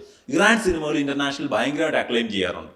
അപ്പം റീജിയണലിൽ ചെയ്യുന്നു എന്തുകൊണ്ട് നമുക്ക് ആ ലെവലിലേക്ക് എത്താൻ പറ്റില്ല എന്ന് പറയാൻ പറ്റത്തില്ല. ഇപ്പൊ നമ്മുടെ കൂട്ടത്തിൽ നിന്ന് നോബൽ പ്രൈസിന് പോയിട്ടുള്ള ആൾക്കാരില്ലേ, ഇന്ത്യൻ നോബൽ പ്രൈസ് ജേതാക്കളില്ലേ? ഇന്ത്യയിലുണ്ടല്ലോ, മലയാളിലുണ്ട് നോബൽ, എനിക്കറിയില്ല. മലയാളി നോബലാണ്. അല്ല, അത് റീജിയണലിസം നോക്കുന്നില്ല അവിടെ. അതായത് നമ്മള് ലോകത്തിന് കോൺട്രിബ്യൂട്ട് ചെയ്യുന്ന സാധനമാണ് നോക്കുന്നത്. അതുപോലെ തന്നെ റീജിയണൽ സംസ്ഥാനമാണെന്ന് പറഞ്ഞിട്ട് കാര്യമില്ല. റീജിയണൽ ലാംഗ്വേജ് ആണെങ്കിൽ റിലേറ്റബിൾ ആകുക എന്നുള്ളതാണ്. ഇപ്പൊ നമ്മുടെ മെജോറിറ്റി സിനിമകൾക്ക് ഒരു പ്രശ്നം എന്ന് വെച്ചാൽ റീജിയണൽ റിലേറ്റബിലിറ്റി ആണ് നമ്മുടെ മെജോറിറ്റി സിനിമകളുടെ പ്രശ്നം. ആൾക്കാർക്ക് വേറൊരു സംസ്ഥാനത്തിന് ചിലപ്പോൾ അത് കണ്ടു കഴിഞ്ഞാൽ ഇത് എനിക്ക് കണക്ട് ആവത്തില്ല, അവർക്ക് സിനിമ ഒരിക്കലും കണക്ട് ആവത്തില്ല. പക്ഷെ നമ്മൾ അതൊക്കെ പൊളിച്ച് പുറത്തേക്ക് വന്നിട്ടുണ്ട്, മുൻപും പൊളിച്ചിട്ടുണ്ട്, ഇപ്പോഴും പൊളിച്ചുകൊണ്ടിരിക്കുന്നു. അപ്പൊ ഇപ്പൊ പീക്ക് എന്ന് നമ്മൾ പറയുന്നത് 400 കോടി കണ്ടതിന്റെ പെട്ടെന്നുള്ള ആ ഒരു കണ്ണിന്റെ മഞ്ഞളിപ്പാണ്. നമുക്ക് മുൻ വർഷങ്ങളിൽ ഉണ്ടായിരുന്ന അത്രയും വലിയ സിനിമകൾ അല്ലെങ്കിൽ അത്രയും കിള്ളം പടങ്ങൾ ഇപ്പൊ നമ്മൾ ഉണ്ടാക്കുന്നില്ലെന്ന് ഞാൻ പറയുന്നത്. ആൾക്കാർക്ക് ഏറ്റവും ഭയങ്കര എന്തെങ്കിലും പരിപാടിക്ക് പ്ലാൻ ചെയ്യാനായിട്ടൊക്കെ സിമ്പിൾ ഒരു പരിപാടി സിനിമയ്ക്ക് എന്നുള്ളതാണ്. ചില സമയത്ത് പോവാൻ പറ്റിയ ഒരു പടവും ഇല്ലാത്ത കുറെ പീരീഡ് ഉണ്ടായിട്ടുണ്ട്. അവിടുന്ന് പെട്ടെന്ന് ഭയങ്കരമായിട്ട് നമ്മൾ ഇത് കണ്ടിട്ട് അത് കാണണം എന്നുള്ള പ്ലാനൊക്കെ വരുമ്പോൾ നമ്മളിങ്ങനെ കുറെ നല്ല പടം ഉണ്ട്. എനിക്ക് അങ്ങനെ അത്രയും മോശം വന്ന് 90കളുടെ അവസാനവും 2000ന്റെ മിഡും വന്നൊരു സമയം ഉണ്ടായിരുന്നു. അതായത് 1990കളുടെ മിഡിലും 2000ന്റെ ആ സമയത്താണെങ്കിൽ സോഫ്റ്റ് പോൺ മൂവീസ് വരുന്നൊരു സമയം ഉണ്ടായിരുന്നു. അതായത് സാധാരണ പടങ്ങൾ മലയാള സിനിമ അതപ്പതിച്ചു പോയി ജനറലി ആൾക്കാർ അടക്കം പിടിച്ച് പറഞ്ഞിട്ട് നമ്മുടെ ഇറങ്ങുന്ന സിനിമകളിൽ എനിക്കൊന്ന് 2000-ലെങ്ങാണ്ട് നമ്മൾ 90 സിനിമ ഇറക്കിയതിൽ 60 സിനിമയോളം സോഫ്റ്റ് ബി ഗ്രേഡ് കാറ്റഗറി വരുന്ന സിനിമകളാണ്. കാരണം മറ്റേ പടം ഇറക്കിയിട്ട് ആൾക്കാർ പൊളിഞ്ഞു പോയിക്കൊണ്ടിരിക്കുക. അപ്പോൾ ഇതിനാൾ കയറുന്നുണ്ട്. ഷക്കീല തരംഗം ഉണ്ടായി നമ്മൾ പറയുന്ന സമയമുള്ളൂ. കിന്നാരത്തിന് വീട്ടിൽ തിയേറ്ററിൽ ഹിറ്റായ സമയം. അത് 20 വർഷം മുന്നേ. മലയാള ഇൻഡസ്ട്രിയുടെ പീക്ക് അല്ല, ഒരു ലേഡിയുടെ സോഫ്റ്റ് പോൺ പടം തിയേറ്ററിൽ ഹിറ്റാകുക, നരസിംഹത്തിന്റെ ഒപ്പം പടം റിലീസ് ചെയ്ത് ആ വർഷം നരസിംഹ ഇറങ്ങിയ വർഷം തന്നെ ഷക്കീലയുടെ കിന്നാരത്തുമ്പിയിൽ ഇറങ്ങി ആ പടം തിയേറ്റർ ഹിറ്റായ പടമാണ്. ഈ തിയേറ്റർ ടൈം നമ്മൾ 50 കോടി ഒന്നും ഉണ്ടാക്കണ്ട, കാരണം ആ പടങ്ങളൊക്കെ 25 ലക്ഷം രൂപയായിരിക്കും. അമ്മയില് മെമ്പർഷിപ്പ് ഇല്ല, അമ്മയിലാണ് മെമ്പർഷിപ്പ്. അമ്മയിൽ ഒരുപാട് പേര് വീണിട്ടുണ്ടായിരുന്നു അന്ന്, കാരണം അന്ന് ഇന്റർനെറ്റിന്റെ അതിപ്രസരം ഇല്ലായിരുന്നു. അന്ന് എന്തെങ്കിലും കാണണമെങ്കിൽ ബിഗ് സ്ക്രീനിൽ പോയി കിടന്ന് ചെക്ക് ചെയ്ത് ഇങ്ങനെ മുണ്ട് പോക്കുന്നത് കാണിക്കുമ്പോൾ ആൾക്കാർക്ക് കോരിത്തെരിച്ചിട്ട് ആൾക്കാർ തിയേറ്ററിൽ പോകുന്നുണ്ടായിരുന്നു. ഫാമിലി പോകത്തില്ല, പക്ഷെ എന്നാലും അന്നത്തെ യുവജനതയും മധ്യവയസ്കരും പ്രായമുള്ളവരൊക്കെ തിയേറ്ററിൽ. 2002-2003 എനിക്ക് ഇങ്ങനത്തെ സിനിമകൾ തിയേറ്ററിൽ പോയി കണ്ടിട്ടുണ്ടോ? ബി ഗ്രേഡ് പടം എന്ന് വെച്ചാൽ അതിന്റെ ഇടയ്ക്ക് അവര് ക്ലിപ്പ് കട്ട് ചെയ്ത് കയറ്റൂലേ, അങ്ങനെയുള്ള പരിപാടികളുണ്ട്. തിരുവനന്തപുരംകാരനാണല്ലേ? തിരുവനന്തപുരം അല്ലേ? എനിക്കറിയാം, കാരണം ട്രിവാൻഡ്രത്ത് അങ്ങനെ തിയേറ്റർ ഉണ്ട്. ബി ഗ്രേഡ്, അതായത് ബി ഗ്രേഡ് സിനിമകൾ, എല്ലാ സിനിമയും സെൻസർഷിപ്പിന് പോകണം. ഇവിടെ നമുക്കിവിടെ അഡൾട്ട് പടം എടുത്താൽ സെൻസർഷിപ്പിന് പോയിട്ട് അവർ ഇത്രയും ന്യൂഡിറ്റി കാണിക്കാൻ പറ്റില്ല, കട്ട് ചെയ്യും. ആൻഡ് ഈ കട്ട് ചെയ്ത വിഷ്വൽസ് മാറ്റി വെക്കും. ഇങ്ങനെ പല പടങ്ങളിൽ നിന്ന് കട്ട് ചെയ്ത വിഷ്വൽസ് ഉണ്ടാവും. ബി ഗ്രേഡ് തിയേറ്ററിൽ ഈ പറയുന്ന ഷക്കീല സിനിമകൾ ഇപ്പം എന്ന് പറയപ്പെടുന്ന മറ്റേ അഡൾട്ട് പടങ്ങൾ, സർട്ടിഫിക്കറ്റ് കൊടുത്ത് സെൻസർ ബോർഡ് വിടുന്ന പടങ്ങൾ റിലീസ് ചെയ്തിട്ട് അവർ ഇടയ്ക്കോ അവസാനമോ ഒക്കെ ഈ സാധനം ഇടയ്ക്ക് പ്ലേസ് ചെയ്തിടും. അതായത് സർക്കാർ അറിയാതെ തിയേറ്ററിൽ പ്ലേസ്, നോർമൽ പടം ഓടിക്കൊണ്ടിരിക്കുക, അതിനിടയ്ക്ക് ഈ സാധനങ്ങൾ തള്ളി കയറ്റി വിടും. ഇങ്ങനത്തെ സാധനങ്ങൾ മഹാദേവ നിനക്കതില്ല, കാരണം നിന്റെ സമയം വരുമ്പോൾ അങ്ങനെ തിയേറ്ററിൽ ഇങ്ങനെ പോയി കാണും. ഞാൻ അങ്ങനത്തെ ഒരു പടം ഇറങ്ങുന്ന ആ കാലഘട്ടത്തിൽ ഇല്ല, എനിക്ക് ഇപ്പൊ അങ്ങനത്തെ പടങ്ങൾ ഇറങ്ങുന്നില്ല. പക്ഷെ അന്ന് ഞാൻ പറഞ്ഞത് ഈ 90കളുടെ അവസാനവും 2000 സമയത്ത് മലയാള സിനിമ തകർന്നു പോയെന്ന് വിചാരിച്ച ആൾക്കാർ ഇങ്ങനത്തെ സോഫ്റ്റ് പോൺ മൂവീസ് ഇറങ്ങിയിട്ട്, ഞാൻ ഒരു വർഷത്തെ കറക്റ്റ് എണ്ണ പറഞ്ഞത്, എനിക്കൊന്ന് ആ വർഷം സാധാരണ ഇറങ്ങുന്ന 90 പടം ഇറങ്ങുന്നുണ്ടെങ്കിൽ അതിൽ പകുതിയിൽ കൂടുതലും സോഫ്റ്റ് പോൺ ഇറങ്ങിയ സമയം ഉണ്ടായിരുന്നു. ഇത് എനിക്ക് ആദിബാബു എന്ന സിനിമ ഇറങ്ങിയ സമയത്ത് അങ്ങനെ ഒരു ട്രെൻഡ് ഉണ്ടായിരുന്നു. മലയാള സിനിമ ഒരു സമയത്ത് ഇങ്ങനെ പൊങ്ങി വന്നിട്ട് പിന്നെ ഡൗൺ ആകുമ്പോൾ ഇങ്ങനെയുള്ള പടങ്ങൾ കൂടെ മലയാളം സിനിമയ്ക്ക് റീജിയണൽ റിലേറ്റബിലിറ്റി കിട്ടിയില്ല. ആ സിനിമകൾക്ക് എനിക്ക് തോന്നുന്നു സൗത്ത് ഇന്ത്യൻ റിലേറ്റബിലിറ്റി ആണ്. Shakeela south Indian popular star ആയിരുന്നു. ആക്ച്വലി ആദ്യത്തെ pan Indian star from Malayalam industry ഷക്കീലാണ്. അല്ല, ഷക്കീലക്ക് എനിക്ക് ഷക്കീലക്ക് ഹിന്ദി പടമുണ്ട്, ശരി. അപ്പൊ ഷക്കീല പാൻ ഇന്ത്യൻ സ്റ്റാർ തന്നെയാണ്. പാൻ ഇന്ത്യൻ ആണ്. അത് പൃഥ്വിരാജ് പോകുന്ന മുമ്പേ തന്നെ ഷക്കീല ഹിന്ദിയിൽ പോയി. ശരിക്കും പാൻ ഇന്ത്യൻ സ്റ്റാർ എന്ന് വെച്ചാൽ ചിരഞ്ജീവി പാൻ ഇന്ത്യൻ സ്റ്റാർ ആയിരുന്നു. 80s-ലും 90s-ലും ചിരഞ്ജീവി പാൻ ഇന്ത്യൻ സ്റ്റാർ ആയിരുന്നു തെലുങ്കിൽ. കാരണം തെലുങ്കിൽ നിന്ന് ആദ്യമായിട്ട് 1 കോടി രൂപ റെമ്യൂണറേഷൻ വാങ്ങിച്ചുകൊണ്ട് ഹിന്ദിയിൽ പോയി. 80s എൻഡില് ഹിന്ദിയിൽ പോയി പുള്ളിക്കാരൻ പടം ചെയ്തിട്ടുണ്ട്. അപ്പൊ അന്ന് പുള്ളി ഭയങ്കര മെഗാസ്റ്റാറാണ്. പുള്ളിക്കാണ് മെഗാസ്റ്റാർ എന്നുള്ള പട്ടം ആദ്യമായിട്ട് കിട്ടുന്നത് സൗത്ത് ഇന്ത്യയിൽ നിന്ന്. ഹിന്ദിയിൽ പടം ചെയ്യാന്ന് പറഞ്ഞാൽ അന്ന് ബോളിവുഡ് അങ്ങനെ വെളി എന്നുള്ളവരെ ഇങ്ങനെ അക്സെപ്റ്റ് ചെയ്യുന്ന സമയമല്ല. അപ്പൊ അന്ന് പുള്ളി നായകനായിട്ട് ചെയ്തു. ആൻഡ് മമ്മൂട്ടി 90കൾ ചെയ്തിട്ടുണ്ട്. ധർത്തിപുത്ര എന്ന പേരിൽ മമ്മൂട്ടി ഒരു ഹിന്ദി പടം ചെയ്തിട്ടുണ്ട്. അന്ന് മമ്മൂട്ടി നായകനായിട്ട് ഋഷി കപൂറിന്റെ കൂടെ ഒരു ഹിന്ദി പടം ചെയ്തിട്ടുണ്ട്. സോ പാൻ ഇന്ത്യൻ സ്റ്റാറിന്റെ ഈ റീച്ച് ഉണ്ടാക്കിയത് അവരുണ്ടാക്കാൻ ട്രൈ ചെയ്തിരുന്നു. പക്ഷെ ഇപ്പൊ സോഷ്യൽ മീഡിയ വന്നപ്പോൾ ഭയങ്കരമായിട്ട് ആൾക്കാർക്ക് എല്ലാവരെയും അങ്ങോട്ടും ഇങ്ങോട്ടും ഒരു വീടിനകത്തെ പോലെ അറിയാൻ പറ്റുന്നുണ്ട്. മോഹൻലാൽ ഭയങ്കര പോപ്പുലറാണ്, മമ്മൂട്ടി ഭയങ്കര പോപ്പുലറാണ്, ദുൽഖർ സൽമാൻ പോപ്പുലറാണ്, നിവിൻ പോളി പോപ്പുലറാണ്. കാരണം OTT ഭയങ്കര മിന്നൽ മുരളി അല്ല, നമുക്ക് മിന്നൽ മുരളി പോലൊരു പടം ലോകം മൊത്തം എത്തിക്കാൻ പറ്റില്ല. ആരോ പറയുന്നുണ്ടായിരുന്നു, അതായത് മമ്മൂട്ടിയുടെ ഭ്രമയുഗം പറഞ്ഞപ്പോ ആൾക്കാരാണ് ദുൽഖർ സൽമാന്റെ അച്ഛന്റെ പടം എന്നാണ്.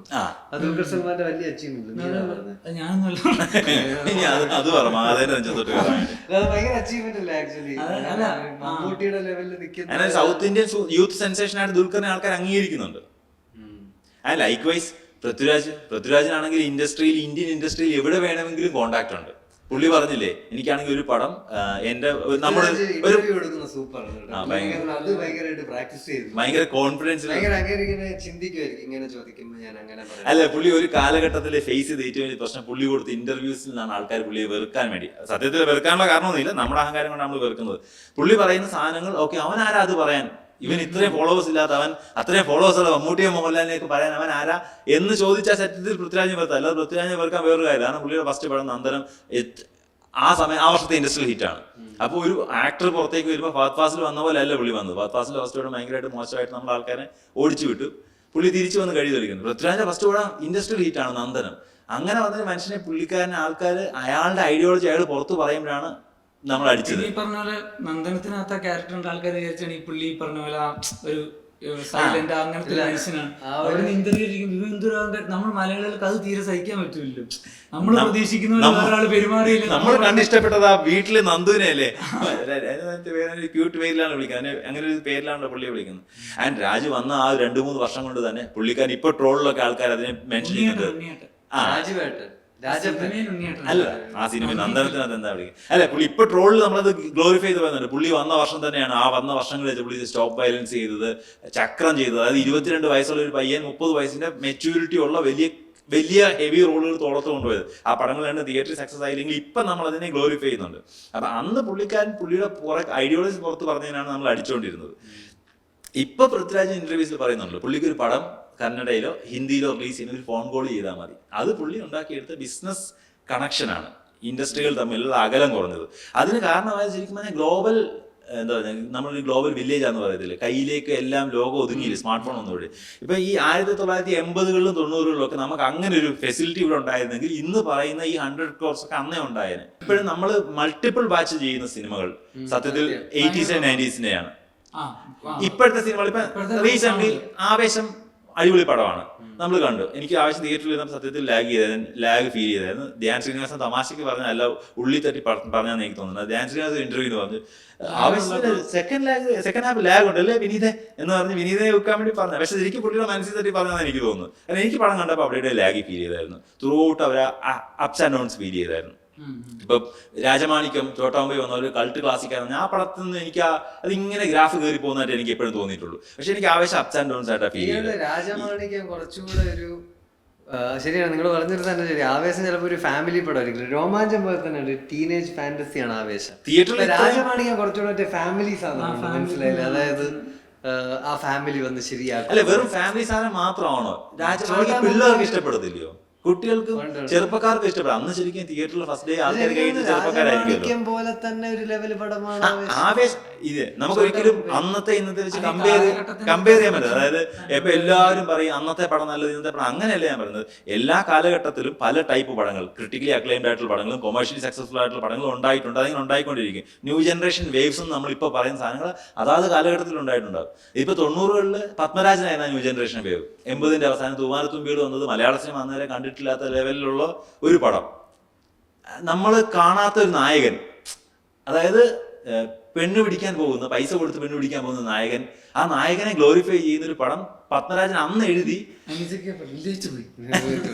എനിക്ക് ഭയങ്കര അപ്പൊ അങ്ങനെ ഇറങ്ങിയ അത് അന്നത്തെ ന്യൂ ജനറേഷൻ ആണ്. അത് അന്നത്തെ ന്യൂ ജനറേഷൻ വേവ് ആണ്. അത് എല്ലാ കാലഘട്ടത്തിലും ഉണ്ടായിട്ട് ഇപ്പൊ ഒരു അങ്ങനത്തെ ഒരു നായകൻ പറഞ്ഞുതരാം പോയിന്റ് റീവാച്ച്. അന്നത്തെ ഹ്യൂമർ ഒന്നും ഇന്ന് അല്ല. ഈ ആവേശം നമുക്ക് ഇപ്പൊ ഒന്ന് കണ്ടു, എനിക്ക് രണ്ടാമത് തിയേറ്ററിൽ കാണണം. ഞാനത് എടുത്തിട്ട് ഞങ്ങൾ അനീസിക്ക പറഞ്ഞു വന്നതിൽ എനിക്കൊന്ന് ആൾക്കാർ ഈ അടുത്ത് വന്നതിൽ രണ്ടാമത് പിന്നെയും കാണാൻ തോന്നുന്നു പറഞ്ഞ ആകെപ്പോഴും ആവേശമാണ്. കാണാൻ പറ്റൂല എന്ന് പറയാൻ വന്നത്. എനിക്ക് രണ്ടാമത് കാണാൻ തോന്നുന്നുണ്ട്. പക്ഷെ ഞാൻ പറയുന്നത് പക്ഷെ ഞാൻ പറഞ്ഞത് ഇത് OTT വരുമ്പോ 4 തവണ നമ്മൾ തിരിച്ചു മറിച്ചിട്ട് കാണുമോ? അതാ ശരി. എനിക്ക് തോന്നുന്നില്ല അത്രയും നാൾ നിൽക്കുമെന്ന്. ഇപ്പൊ പ്രേമലു ഭയങ്കരമായിട്ട് ആൾക്കാരുടെ സെൻസേഷൻ ഉണ്ടാക്കി തിയേറ്ററിൽ പോയി. എനിക്ക് തിയേറ്ററിൽ കണ്ട പ്രേമലു ഇഷ്ടപ്പെട്ടില്ല. ചിലവരെ പ്രായത്തിന്റെ ആയിരിക്കും, ആ ടീനേജ് എനിക്ക് റിലേറ്റ് ചെയ്യാൻ പറ്റാത്തതുകൊണ്ടായിരിക്കും. പക്ഷെ ഇതേ സാധനം OTT വന്നപ്പോൾ ആൾക്കാരുടെ തന്നെ മിക്സഡ് റിവ്യൂസ് ആയല്ലോ. സോ ഞാൻ ചോദിക്കുന്നത്, ഒരു പടത്തിനെ അത്രയും നമ്മൾ ഹൈപ്പ് ചെയ്ത പടം എന്തുകൊണ്ടാണ് OTT-യിലേക്ക് വരുമ്പം ആൾക്കാർക്ക് ഇത് ഇത്ര വലിയ പടമാണ് അല്ലെങ്കിൽ എനിക്ക് അത്ര എന്റർടൈനിങ് ആയിട്ട് തോന്നുന്നില്ല എന്ന് പറയുന്നത് എന്തുകൊണ്ടാണ്? എനിക്ക് നമ്മൾ സ്റ്റാൻഡപ്പ് ചെയ്യുന്ന പോലെ നമ്മൾ പറയത്തില്ലേ, ലൈറ്റ് ഓഫ് ആക്കി ഒരു കൂട്ടം ആൾക്കാർ ഇരിക്കുമ്പോൾ ആരെങ്കിലും നമുക്കിങ്ങനെ ചെറിയ ലൈറ്റ് സാധനങ്ങൾ കാണുമ്പോൾ ചിരിക്കുന്ന ആൾക്കാർ ഒരുപാട് പേരുണ്ട്.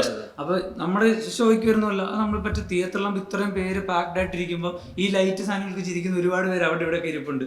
അപ്പോൾ ഇവരുടെ ചിരി കേട്ടൊക്കെ ചിരിക്കുന്ന ആൾക്കാർ ഇപ്പൊ ആരും ചിരിക്കുമ്പോൾ ആരെങ്കിലും ഒരു വല്ലാത്ത ടോണിലൊക്കെ ഒരു ചിരി ചിരിച്ചു കഴിഞ്ഞാൽ നമുക്കത് കേൾക്കുമ്പോഴൊക്കെ ചിരി വരുമല്ലോ. അപ്പൊ ഞാനും ചിലപ്പോൾ ആയിരിക്കും നമ്മളൊന്നാമത്തെ ഇതിന് ആ സ്ക്രിപ്റ്റ് ലെവൽ അങ്ങനെയൊക്കെ ചിലപ്പോൾ ചിന്തിക്കുമല്ലോ. അപ്പൊ നമുക്ക് ചിലപ്പോൾ കുറച്ച് മോശം തമാശക്കൊക്കെ ആൾക്കാർ ചിരിക്കുന്നുണ്ടോ, ഇതിനൊക്കെ ചിരിക്കേണ്ട ആവശ്യമുണ്ടോ എന്ന് നമുക്ക് തോന്നുമല്ലോ. കാരണം ആ ഒരു സാധനം നമ്മൾ തമാശ ശേഷത്തില് നിവിൻ പോളി പറയുന്ന 2-3 പട്ടികളെ എന്നൊക്കെ പറയുന്ന സാധനം തിയേറ്ററിൽ ഇരുന്നുകൊണ്ടാണ് വർക്കായത്. ഈ നിവിൻ പോളിയുടെ സീന് റിലേറ്റബിൾ ആവുന്നത് ഭയങ്കര ഫണ്ണി ആയിട്ട് ഇറക്കി വെച്ചത് കൊണ്ടാണ് തിയേറ്ററിൽ അല്ലത് ജനറലിലും വർക്ക്. അവസാനം കട്ടിറങ്ങിയാലും റീല് പോലെ ഓടാൻ പറ്റുന്ന സാധനമാണ് അതായത് എനിക്ക് തോന്നിയത്. അങ്ങനെ അല്ലാത്ത സീനുകൾ ഇവൻ പറഞ്ഞ തിയേറ്ററിന്റെ വൈബിൽ ഓടി പോകാറുണ്ട്. ബട്ട് സ്റ്റിൽ ഈ സാധനം എൻജോയ് ഞാൻ പറഞ്ഞ OTT വരുമ്പോ ഈ സാധനത്തിന് മിക്സ്ഡ് റിവ്യൂ വരുന്നതിന്റെ കാര്യം ആൾക്കാർ ഈ പറഞ്ഞ ഒരുമിച്ചിരുന്ന് ചിരിക്കുമ്പോൾ കുറച്ച് കഴിയുമ്പോൾ ആ ഫ്ലോയിലായി പോകും. അപ്പൊ എല്ലാവരും കൂടെ ചിരിക്കും. അപ്പൊ ആ ഒരു ഉളത്തി പോകുമ്പോഴാണ് ഈ പല സാധനങ്ങളും നമുക്ക് അടിപൊളിയായിട്ട് തോന്നുന്നത്. പക്ഷെ ഒറ്റയ്ക്ക് ഇരുന്ന് കാണുമ്പോൾ നമുക്ക് ഇഷ്ടപ്പെട്ടാൽ മാത്രമേ ചിരിക്കത്തുള്ളൂ. ക്വാളിറ്റി റൈറ്റിംഗ് ഇല്ല എന്നല്ലേ ശരിക്കും അതിന് നമ്മൾ പറയേണ്ടത്. അതായത് 100% ടൈറ്റ് പ്രൂഫ് ആയിട്ട് സ്ക്രിപ്റ്റ് റൈറ്റ് ചെയ്യും. ആക്ച്വലി ഒരു ഫിലിം മേക്കറിന്റെ കയ്യിൽ റൈറ്റിംഗ് മാത്രമല്ല, വേറെ പല ടൂൾസും അവൈലബിൾ ആണ്. നീ തന്നെ എപ്പോഴും പറയാനുള്ളൂ, ഒരു സിനിമ ഓടുന്നതിന്റെ ഏറ്റവും വലിയ കാരണങ്ങളൊന്നും വർക്ക് ആവുന്നതിന്റെ കാര്യങ്ങൾ BGM ആണ്, മ്യൂസിക് ആണ്. ഡെഫിനറ്റ്ലി ആവേശത്തിലും മ്യൂസിക് സിനിമയുടെ വേറെ. സോ നമ്മളിപ്പോ ചെയ്യുന്നത് എന്താണ്? ഗിമിക്സ് കാണിച്ച് പറ്റിക്കുകയാണോ? നമ്മള് അത് ശരിക്കും അവര് നല്ല എക്സ്പീരിയൻസ് ആക്ച്വലി ഇപ്പൊ ഈ സമയത്ത് സിനിമയെക്കാട്ടിൽ എനിക്ക് തോന്നുന്നു ഏറ്റവും പീക്കിൽ നിൽക്കുന്ന ഒരു സാധനം മൊത്തത്തിൽ നോക്കുകയാണെങ്കിൽ മ്യൂസിക് ആണെന്ന് തോന്നുന്നുണ്ട്. കാരണം മ്യൂസിക്കിന് ഇതുവരെ കിട്ടാത്ത ഒരു അപ്രീസിയേഷൻ ഈ അടുത്ത കുറച്ച് നാളായിട്ട് ഭയങ്കരമായിട്ട് റാപ്പ് ഭയങ്കരമായിട്ട് കയറി വരുന്നുണ്ട്. എല്ലാ പടത്തിലും ഇപ്പൊ ഒരു റാപ്പ് ഉണ്ട്. ഇപ്പൊ എനിക്ക് തോന്നുന്നു ഏറ്റവും കൂടുതൽ പീക്ക് നിൽക്കുന്ന ഒരു സാധനം മ്യൂസിക് ആണെന്ന് തോന്നുന്നുണ്ട്. ഭയങ്കര വല്ലാണ്ട് മ്യൂസിക് ഭയങ്കരമായിട്ട് അല്ല, ഒരു കാലഘട്ടത്തിൽ നമ്മൾ മറ്റുള്ള സിനിമകളെ കളിയാക്കാൻ പറഞ്ഞുകൊണ്ടിരുന്നത് നമ്മൾ പറഞ്ഞാൽ അവര് പാട്ടും ഫൈറ്റും വെച്ചാണ് പടത്തെ പിടിച്ചു നിർത്തുന്നത്. 6 പാട്ടും 6 ഫൈറ്റും വെച്ചാണ് വിജയ് ഓടിക്കുന്നത്, വിജയകാന്ത് ഓടിക്കുന്നത്, ബാലയ്യ ഓടിക്കുന്നത്, ചിരഞ്ജീവി ഓടിക്കുന്നത് പറഞ്ഞിട്ട് ഇപ്പൊ ശരിക്കും നമ്മൾ ചെയ്യുന്നത് എന്താ, കളർഫുൾ ആയിട്ടുള്ള കുറെ സീനുകളുടെ മാഷപ്സ്, കുറെ മ്യൂസിക്, കുറെ ഗിമിക്സ് വെച്ചിട്ട് വെട്ടിക്കൂട്ടി ഉണ്ടാക്കുന്ന ഒരു കളർഫുൾ സെറ്റപ്പ് ഉണ്ടാക്കി ഫാന്റസി വേൾഡ് ആക്ച്വലി നല്ലൊരു സിനിമ എന്ന് പറയുന്നത് കണ്ടന്റിന്റെ കാട്ടി കൂടുതൽ എക്സ്പീരിയൻസ് തന്നെ. ഞാനും ശരിക്കും എന്റർടൈൻമെന്റ് ആണ് സപ്പോർട്ട് ചെയ്യുന്നത്. ഞാൻ 80s എക്സ്പീരിയൻസിലാണ് ആൾക്കാർ ഇപ്പൊ വർഷങ്ങൾക്ക് ശേഷം ഇപ്പൊ എല്ലാവർക്കും ഒരു നല്ല സിനിമ കാണാനുള്ള ധൃതി എന്താന്ന് പറഞ്ഞാൽ ഇപ്പൊ തന്നെ തിയേറ്ററിൽ എല്ലാവരും ചെയ്യുന്ന കാര്യം എന്താ, ടൈറ്റിൽ കാർഡ് കാണിക്കുമ്പോൾ അതിന്റെ ഫോട്ടോ എടുത്ത് സ്റ്റേറ്റസ് ഇടുക എന്നുള്ളതാണ്. കാരണം എന്താണ്, ഞാൻ ഈ സിനിമ കണ്ടു. ആൻഡ് ഓൾസോ അതിനെപ്പറ്റി എനിക്ക് സംസാരിക്കണം. ഇപ്പൊ ആൾക്കാരുടെ സംസാരിക്കാൻ അത്ര വിഷയമില്ല. കാരണം നമ്മൾ പണ്ടത്തെ പോലെ ന്യൂസ് പേപ്പർ ഒന്നും വായിക്കാറില്ല. നമ്മളിപ്പോ എല്ലാം സംസാരിക്കുന്ന ഇതേപോലെ സിനിമ കാര്യങ്ങൾ അല്ലേ. നമ്മളിപ്പോ സംസാരിച്ചു തുടങ്ങി 6ാമത്തെ കാര്യം നമ്മൾ സംസാരിക്കുന്ന സിനിമയാണ്. രണ്ടാമത്തെ കാര്യം നമ്മൾ സംസാരിക്കുന്ന സിനിമയാണ്. അപ്പൊ അതെല്ലാം ഇപ്പൊ എക്സ്പീരിയൻസിന്റെ പാട്ടാണ് അല്ലെ. പ്രൊമോഷൻ തൊട്ട് അത് പറയുമ്പോൾ എടുത്തു വേണം. ഒന്നാമത്തെ കാര്യം പരദൂഷണം അല്ലെങ്കിൽ അപരാധം. രണ്ട് നേരെ സിനിമയിലേക്കാണ് നമ്മൾ ജമ്പ് ചെയ്യുന്നത്. അപ്പൊ ഇപ്പോഴത്തെ സിനിമ എന്ന് പറയുമ്പോൾ ഈ എൻറ്റയർ എക്സ്പീരിയൻസ് വരുന്നത് കൊണ്ടാണ് തിയേറ്ററുകളിൽ വർക്കാവുന്നത്. ആൻഡ് ഓൾസോ തിയേറ്ററിൽ ഇറങ്ങുന്ന ഒരു പടത്തിന് അങ്ങനെ തന്നെ ജഡ്ജ് ചെയ്യുന്നില്ല. നല്ല റൈറ്റിംഗ് ക്വാളിറ്റി ജഡ്ജ് ചെയ്യണം. ഇതിപ്പം ഇങ്ങനത്തെ ഗിമിക്സുകൾ ഇല്ലാതെ റൈറ്റിംഗ് ക്വാളിറ്റിയിൽ സിനിമകൾ ഉണ്ടാക്കാൻ പറ്റും. ഞാൻ പറയുന്നത് അങ്ങനത്തെ സിനിമകൾ വരണ്ടെന്നല്ല. ഞാനും ഭയങ്കരമായിട്ട് എൻജോയ് ചെയ്യുന്ന ആളാണ്. തിയേറ്ററിൽ കളർഫുൾ സാധനങ്ങൾ നിങ്ങൾ ആരും എൻജോയ് ചെയ്യാത്ത തെലുങ്കോടെ എൻജോയ് ചെയ്യുന്ന ആളാണ് ഞാൻ എന്റർടൈൻമെന്റ് ആളാണ്. ഞാൻ ബാലയ്യ പടമൊക്കെ ഓടിച്ചുവിടാ, നിങ്ങളൊക്കെ ഓടിച്ചുവിടുന്ന പടങ്ങൾ ഞാൻ ഓടിച്ചുവിടാതെ കാണാൻ മൾട്ടിപ്പിൾ വാച്ചും ചെയ്യാറില്ല. ഞാൻ രണ്ടാമത് കാണാറുണ്ട്. എടാ ഇത് ഭയങ്കര രസമാണ്. സിനിമ എന്ന് പറഞ്ഞാൽ വേറൊരു വേൾഡാണ്. എനിക്ക് ഭയങ്കര ഇഷ്ടമാണ്. ഫാന്റസി കാണുന്ന ഇഷ്ടമാണ്. പക്ഷേ ഞാൻ ചോദിക്കുന്നത്, നമ്മൾ ഈ പറയുന്നത് പറഞ്ഞ് പൊലിപ്പിക്കുന്ന പോയിന്റിൽ മാത്രമേ എനിക്കുള്ളൂ. മോളിവുഡ് അറ്റ് ദ പീക്കാണ് നമ്മൾ പറയുന്നത്. 2022 235 മലയാള സിനിമകൾ ഇറങ്ങിയിട്ടുണ്ട്. 2022 23 അതായത് 22 എടുത്ത് പറയാൻ കാരണം നമ്മൾ കോവിഡ് പീക്കിൽ 2 വർഷം പടമൊന്നുമില്ലായിരുന്നു. OTT മാത്രം ഇരുന്നിട്ട് ഇൻഡസ്ട്രി തകർന്നു പോയി. തിരിച്ച് വരത്തില്ലെന്ന് വിചാരിച്ചെടുത്ത് 2022 235 പടങ്ങൾ, 23 246 പടങ്ങൾ. ഈ വർഷം അവിടെയാണ് ചോദ്യം വരുന്നത്. 235 പടങ്ങൾ തിയേറ്റർ റിലീസാണ് ഞാൻ പറയുന്നത്. മലയാളത്തിൽ അതാ അങ്ങനത്തെ പടങ്ങള് തിയേറ്ററിൽ വരുന്നുണ്ട്. അതായത് ഏകദേശം 500-600 കോടി രൂപയുടെ പമ്പിംഗ് ആണ് മലയാള ഇൻഡസ്ട്രി നടക്കുന്നത്. ഇത്രയും പടങ്ങൾ ഏകദേശം 500 crores ഇൻവെസ്റ്റ്മെന്റ് നടക്കുന്നുണ്ട്. അതായത് വലിയൊരു ബൂമിംഗ് ഇൻഡസ്ട്രിയാണ് മലയാളം ഇൻഡസ്ട്രി. പക്ഷേ 235 പടങ്ങൾ, 100 പടങ്ങളുടെ പേര് പോലും നമുക്കറിയത്തില്ല. എല്ലാവരും കൂടെ ചേർന്ന് 100 പടം പോലും കണ്ടിട്ടുണ്ടാകത്തില്ല. നമ്മൾ OTT കൂടെ ചേർത്ത് 80-75 പടം കണ്ടിട്ടുണ്ടായി. ഇതിൽ 20 പടം മാത്രമേ നമുക്ക് ഇഷ്ടപ്പെട്ടുണ്ടാകത്തുള്ളൂ. ഇതിലൊരു 10 പടം മാത്രമേ തിയേറ്ററിൽ സക്സസ് ആയിട്ടുണ്ടാകത്തുള്ളൂ. അതിലൊരു 5 പടം പോലും രണ്ടാമത് കാണാൻ തോന്നില്ല. അതാ 235 പടങ്ങൾ ഒരു വർഷം ഇറങ്ങുന്ന ഇൻഡസ്ട്രിയിൽ ഈ 2 വർഷം ഇത് തന്നെ ഏകദേശം കണക്കെടുത്ത ഞാൻ ഈ പറഞ്ഞ എണ്ണം ഇങ്ങനെ തന്നെ കുറഞ്ഞു 240 ഇങ്ങനെ കുറഞ്ഞത്. ഇനി പോട്ടെ 2024 നമ്മളിപ്പോൾ സംസാരിക്കുന്നത് ഏപ്രിൽ അല്ലേ ഇത്? ഏപ്രിൽ 4 മാസം കൊണ്ട് 70 പടം തിയേറ്റർ റിലീസ് ആയിട്ടുണ്ട്. ഈ 70 പടത്തിലാണ് നമ്മൾ ഈ 5 പടങ്ങളുടെ കാര്യം പറയുന്നത്.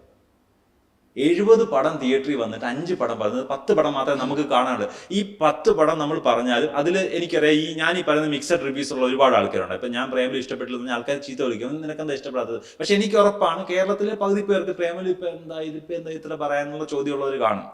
ഇതേപോലെ തന്നെ ഈ പറയുന്ന 10 പടങ്ങൾ, അതായത് നമ്മൾ കൊട്ടിഘോഷിക്കുന്ന 10 പടങ്ങൾക്ക് അതായി തർക്കം വരുന്നത്. അല്ല, പ്രേമലുവിന്റെ കേസ് എന്ന് വെച്ച് കഴിഞ്ഞാൽ ഒരിടയ്ക്ക് മറ്റേതുപോലെ ഇവിടെയും ഈ പറഞ്ഞ മറ്റേ സീരിയൽ കില്ലേഴ്സിന്റെ ഒരു സാധനം മറ്റേ ഒരു സാധനമായി 5-ാം വാരം അങ്ങനെയുള്ള 1-2 പടം ഹിറ്റ് ഉടനെ ആൾക്കാരെല്ലാം കൂടെ എന്നാ പിന്നെ ഒരുത്ത മാനും എടുത്തിറങ്ങിയിട്ട് അവനെയും തട്ടി പുറത്ത് തട്ടി പരിപാടി. ആ സാധനം തന്നെ കഴിഞ്ഞ ദിവസം ഇതുപോലെ വീട്ടില് അമ്മയച്ഛനോട് ഹോസ്റ്റലർ കണ്ടിട്ട് നോക്കുമ്പോൾ പകുതിയൊക്കെ കഴിഞ്ഞപ്പോഴത്തേക്ക് അവിടുന്ന് വേറെ ഏതോ ഒരു TV പരിപാടി സൗണ്ട് കേൾക്കുന്നത് എത്ര പെട്ടെന്ന് കണ്ടോന്ന് ചോദിച്ചപ്പോൾ അമ്മ ഇതിനകത്ത് വെട്ടും കൊല അല്ലാതെ ഒരു പരിപാടി ഇല്ല.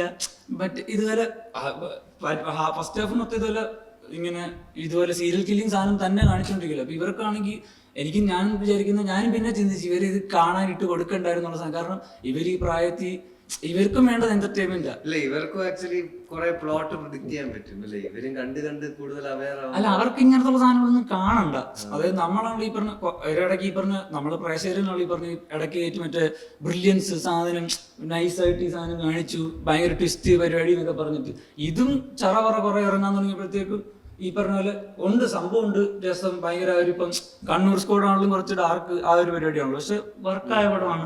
പക്ഷെ അവിടെയും ഈ പറഞ്ഞ ഒരു കളർഫുൾ സാധനം എന്നുള്ളത് കാണുന്നതാണ് ആൾക്കാർക്ക് എന്തോ ഇത് കണ്ടിറങ്ങുമ്പോൾ നമുക്കൊരു സന്തോഷം. ആ ഒരു പരിപാടി പ്രേമലൂര് വരുന്നതുകൊണ്ടാണ് ആൾക്കാർക്ക് ഇഷ്ടപ്പെടുന്നത്. അതിവിടെ വേറെ ഇല്ലാത്തത് കൊണ്ടാണ് പ്രേമലൂരിന് അത്രയും സാധനം കിട്ടുന്നത്.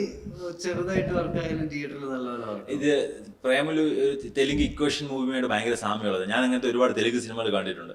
അപ്പൊ അങ്ങനെയുള്ള സിനിമകളെ നമ്മൾ കുറ്റം പറഞ്ഞിരുന്നുള്ള സ്ഥാനത്ത് നമ്മൾ പിന്മാറുക. ഇനിയിപ്പോ നമ്മുടെ സ്റ്റാൻഡപ്പ് ചിലർക്ക് എന്താ വർക്കാത്തത്, സ്റ്റാൻഡപ്പ് ചെയ്യുമ്പോൾ വെച്ചാൽ കേൾക്കുന്ന ആളും കൂടെ ഒരു ഇൻപുട്ട് ഇടണം. അതായത് ഇവര് ഇതൊന്ന് പ്രോസസ് ചെയ്തിട്ട് ഇവർക്ക് ഈ സാധനം കണക്ട് ആവുമ്പം എന്റെ ബുദ്ധിയിൽ എനിക്കിത് മനസ്സിലായി എന്നുള്ള ട്രിപ്പിലും കൂടെ ആണല്ലോ ചിരിക്കുന്നത്.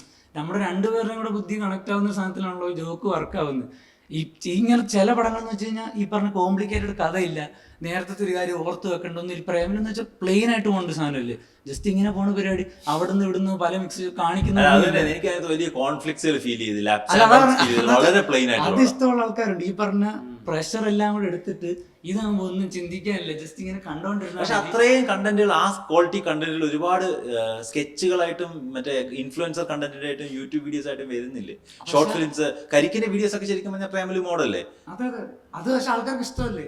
അല്ല, ഞാൻ അതിനു വേണ്ടി അത് 2.5 മണിക്കൂർ മുടക്കി തിയേറ്ററിൽ കൊടുക്കാൻ ആൾക്കാർ തയ്യാറാകുന്നുള്ളത് ഞാൻ അത്ഭുതപ്പെടുത്തിയായിരുന്നു. പക്ഷെ ഞാൻ ചിന്തിക്കുന്ന കാര്യം, എനിക്കിതുപോലെ അങ്ങനെയുള്ള നമ്മൾ കണ്ടന്റ് എഴുതുമ്പോഴാണെങ്കിലും ഈ ഒബ്സർവേഷനിൽ കുറെ സാധനങ്ങളുണ്ടല്ലോ. ഇപ്പൊ പ്രേമലുവിനാണെങ്കിലും ഈ പറഞ്ഞ പോലെ മറ്റേ നിന്നെക്കാരിലും നീ ഒരു കലാകാരനാണ്, കഴിവുണ്ട്, ആ സാധനം കറക്റ്റായിട്ട് പ്ലേസ് ചെയ്യുക പരിപാടി. അപ്പൊ ഈ ആൾക്കാർക്ക് കണക്ട് ആവുന്ന കുറെ കാര്യങ്ങൾ എടുത്തിട്ട് അത് കറക്റ്റായിട്ട് പ്ലേസ് ചെയ്ത് നൈസായിട്ട് കൊണ്ടുവന്നാണ് അതിന്റെ ഒരു സക്സസ് എന്ന് തോന്നുന്നുണ്ട്. ഇത് എല്ലാ കാലഘട്ടത്തിൽ ഇങ്ങനെ ട്രെൻഡ് ഉണ്ടാവണം. ഇപ്പം ഇത് എല്ലാ ലാംഗ്വേജ് ഭാഷകളിലും ഈ സിനിമകളിലെ ട്രെൻഡ് ഇങ്ങനെ തന്നെയാണ്. ഇപ്പൊ തുടങ്ങിയ സമയത്ത് നമ്മൾ പട്ടിണി കുറെ നാൾ ഡിസ്കസ് ചെയ്ത് 60-50 കാലഘട്ടത്തിൽ കുറെ നാൾ പട്ടിണി അങ്ങനെയുള്ള പ്രശ്നങ്ങളാണ് ഡിസ്കസ് ചെയ്തുകൊണ്ടിരുന്നത്. അത് കഴിഞ്ഞ് ട്രേഡ് യൂണിയൻ, രാഷ്ട്രീയം, തൊഴിലാളി പ്രശ്നങ്ങൾ, സ്മഗ്ലിംഗ് അങ്ങനെയുള്ള പ്രശ്നങ്ങൾ പതുക്കെ ഡിസ്കസ് ചെയ്യാൻ തുടങ്ങി. അത് കഴിഞ്ഞ് മറ്റേ നാടോടിക്കാരനെ പോലെ തൊഴിലില്ലായ്മ, യുവാക്കൾ ചുമ്മാ ഇരിക്കുന്നത്, യുവാക്കളുടെ കൂട്ടായ്മ, അപ്പൊ ഇങ്ങനെയുള്ള ഞാൻ ഈ പറഞ്ഞ പോയിന്റുകളിലുള്ള കുറെ സിനിമകൾ അതാത് കാലഘട്ടങ്ങളിൽ ഉണ്ടായിട്ടുണ്ട്. ഇപ്പൊ മമ്മൂട്ടി, മോഹൻലാൽ കുറെ പടങ്ങള്, രതീഷ്, സുകുമാരൻ, അവരുടെ കുറെ ട്രെൻഡ് പടങ്ങള്. പിന്നെ അത് കഴിഞ്ഞും ഈ പിള്ളേർ ജഗദീഷ്, മുകേഷ്, ഇവരുടെ കോംബോയിലുള്ള കുറെ മമ്മൂട്ടി, മോഹൻലാൽ, ശ്രീനിവാസൻ കോംബോയിൽ ഇതൊക്കെ ഒരേ അച്ചിലുള്ള അല്ലെങ്കിൽ ഒരേ ടോപ്പിക് ഡിസ്കസ് ചെയ്യുന്ന പടങ്ങൾ ഉണ്ടായിട്ടുണ്ട്. പിന്നെ അത് കഴിഞ്ഞ് മറ്റേ നാട് വിട്ടുപോയി ഗ്യാങ്സ്റ്ററായി തിരിച്ചു വരുന്ന മമ്മൂട്ടി, മോഹൻലാൽ സിനിമകൾ, അങ്ങനെ കുറെ സിനിമകൾ. അപ്പൊ ഒരു ട്രെൻഡ് വന്നാൽ ഹിറ്റായി കഴിഞ്ഞാൽ ആൾക്കാർക്ക് പരീക്ഷിക്കാൻ അതിനകത്തൊരു താല്പര്യം കൂടും. കുറെ സിനിമകൾ. ഈ റൊമാൻറ്റിക് കോമഡി എന്ന് പറയുന്ന ഒരു ജോണർ ഇന്റർനാഷണലി ഭയങ്കര ഒരു, അത് ഇനി 500 വർഷം ഓടിക്കാൻ, അല്ലാതെ ഇനി ഒരു 500 വർഷം അത് ചെയ്യാൻ പറ്റും. കാരണം പ്രണയം ആൾക്കാർക്ക് മടുക്കത്തില്ല, തമാശ ആൾക്കാർക്ക് മടുക്കത്തില്ല. ജോലിയില്ലാതെ വെറുതെ നടക്കുന്ന ഒരു പയ്യൻ, അവന് നമ്മൾ നാച്ചുറലി സപ്പോർട്ട്. ഇപ്പൊ തന്നെ നിവിൻ പോളിയുടെ ഇന്നത്തെ വർഷങ്ങൾക്ക് ശേഷം വർക്ക് ചെയ്യാൻ കാരണം എന്താണ്? നിവിൻ പോളി ഒരു അണ്ടർ ഡോഗ് ആയിട്ട് നിൽക്കുന്നതുകൊണ്ടാണ് ആൾക്കാർ ബോഡി ഷെയിം. അപ്പൊ അവൻ ജയിക്കണം എന്ന് നമുക്ക് മനസ്സിലൊരു ആഗ്രഹം വരും. അതാണ് ഇപ്പൊ പ്രേമലൂരും ആ ചെറുക്കൻ പണിയില്ലാതെ നടക്കുന്ന യുവാവ് അല്ലേ, അവനൊരു കിടലൻ ചിക്കന്. അതാണ് മിക്കവാറും സിനിമകളിലെ ആൾക്കാർ നമ്മളെയാണ് അവിടെ കാണുന്നത്. നമ്മൾ കണ്ട നായകന്റെ ഷൂസിനകത്തേക്ക് കയറി നിൽക്കും. അവിടെ ചെല്ലുമ്പോ എന്താ, പ്രത്യേകിച്ച് ഒരു ലക്ഷ്യബോധം ഇല്ലാത്തൊരു ചെറുപ്പക്കാരൻ, ആരെങ്കിലും എന്തെങ്കിലും പറഞ്ഞാൽ അതിന്റെ പുറകെ പോകും. അവന് വേണ്ടത് എന്താ, the best chicken, the surroundings. ഇത് തന്നെയാണ് സത്യത്തിൽ മലയാളി യുവാക്കളുടെ പൊതുവെ ഉള്ള എല്ലാവരുടെയും ഇത്. ഒരു നല്ല ജോലി വേണം, നല്ലൊരു പെണ്ണിനെ കല്യാണം കഴിക്കണം. അപ്പം ലീഗിന് മുകളിലൊരു പെൺകുട്ടിയെ നോക്കുന്ന പ്രത്യേകിച്ച് ഒരു പ്ലാൻ ഇല്ലാത്ത, സത്യത്തിൽ എന്തിനാണ് മമിത ബൈജു നെസ്ലിനെ ഇഷ്ടപ്പെട്ടത്? എനിക്ക് സംശയമുണ്ട്. ട്രോള് കണ്ടു, ബൈനോക്കുലർ വെച്ച് കണ്ടിട്ടായിരിക്കും. അത് മാത്രമേ റിവീൽ ചെയ്യാത്തുള്ളൂ. അത് എത്ര വലുത്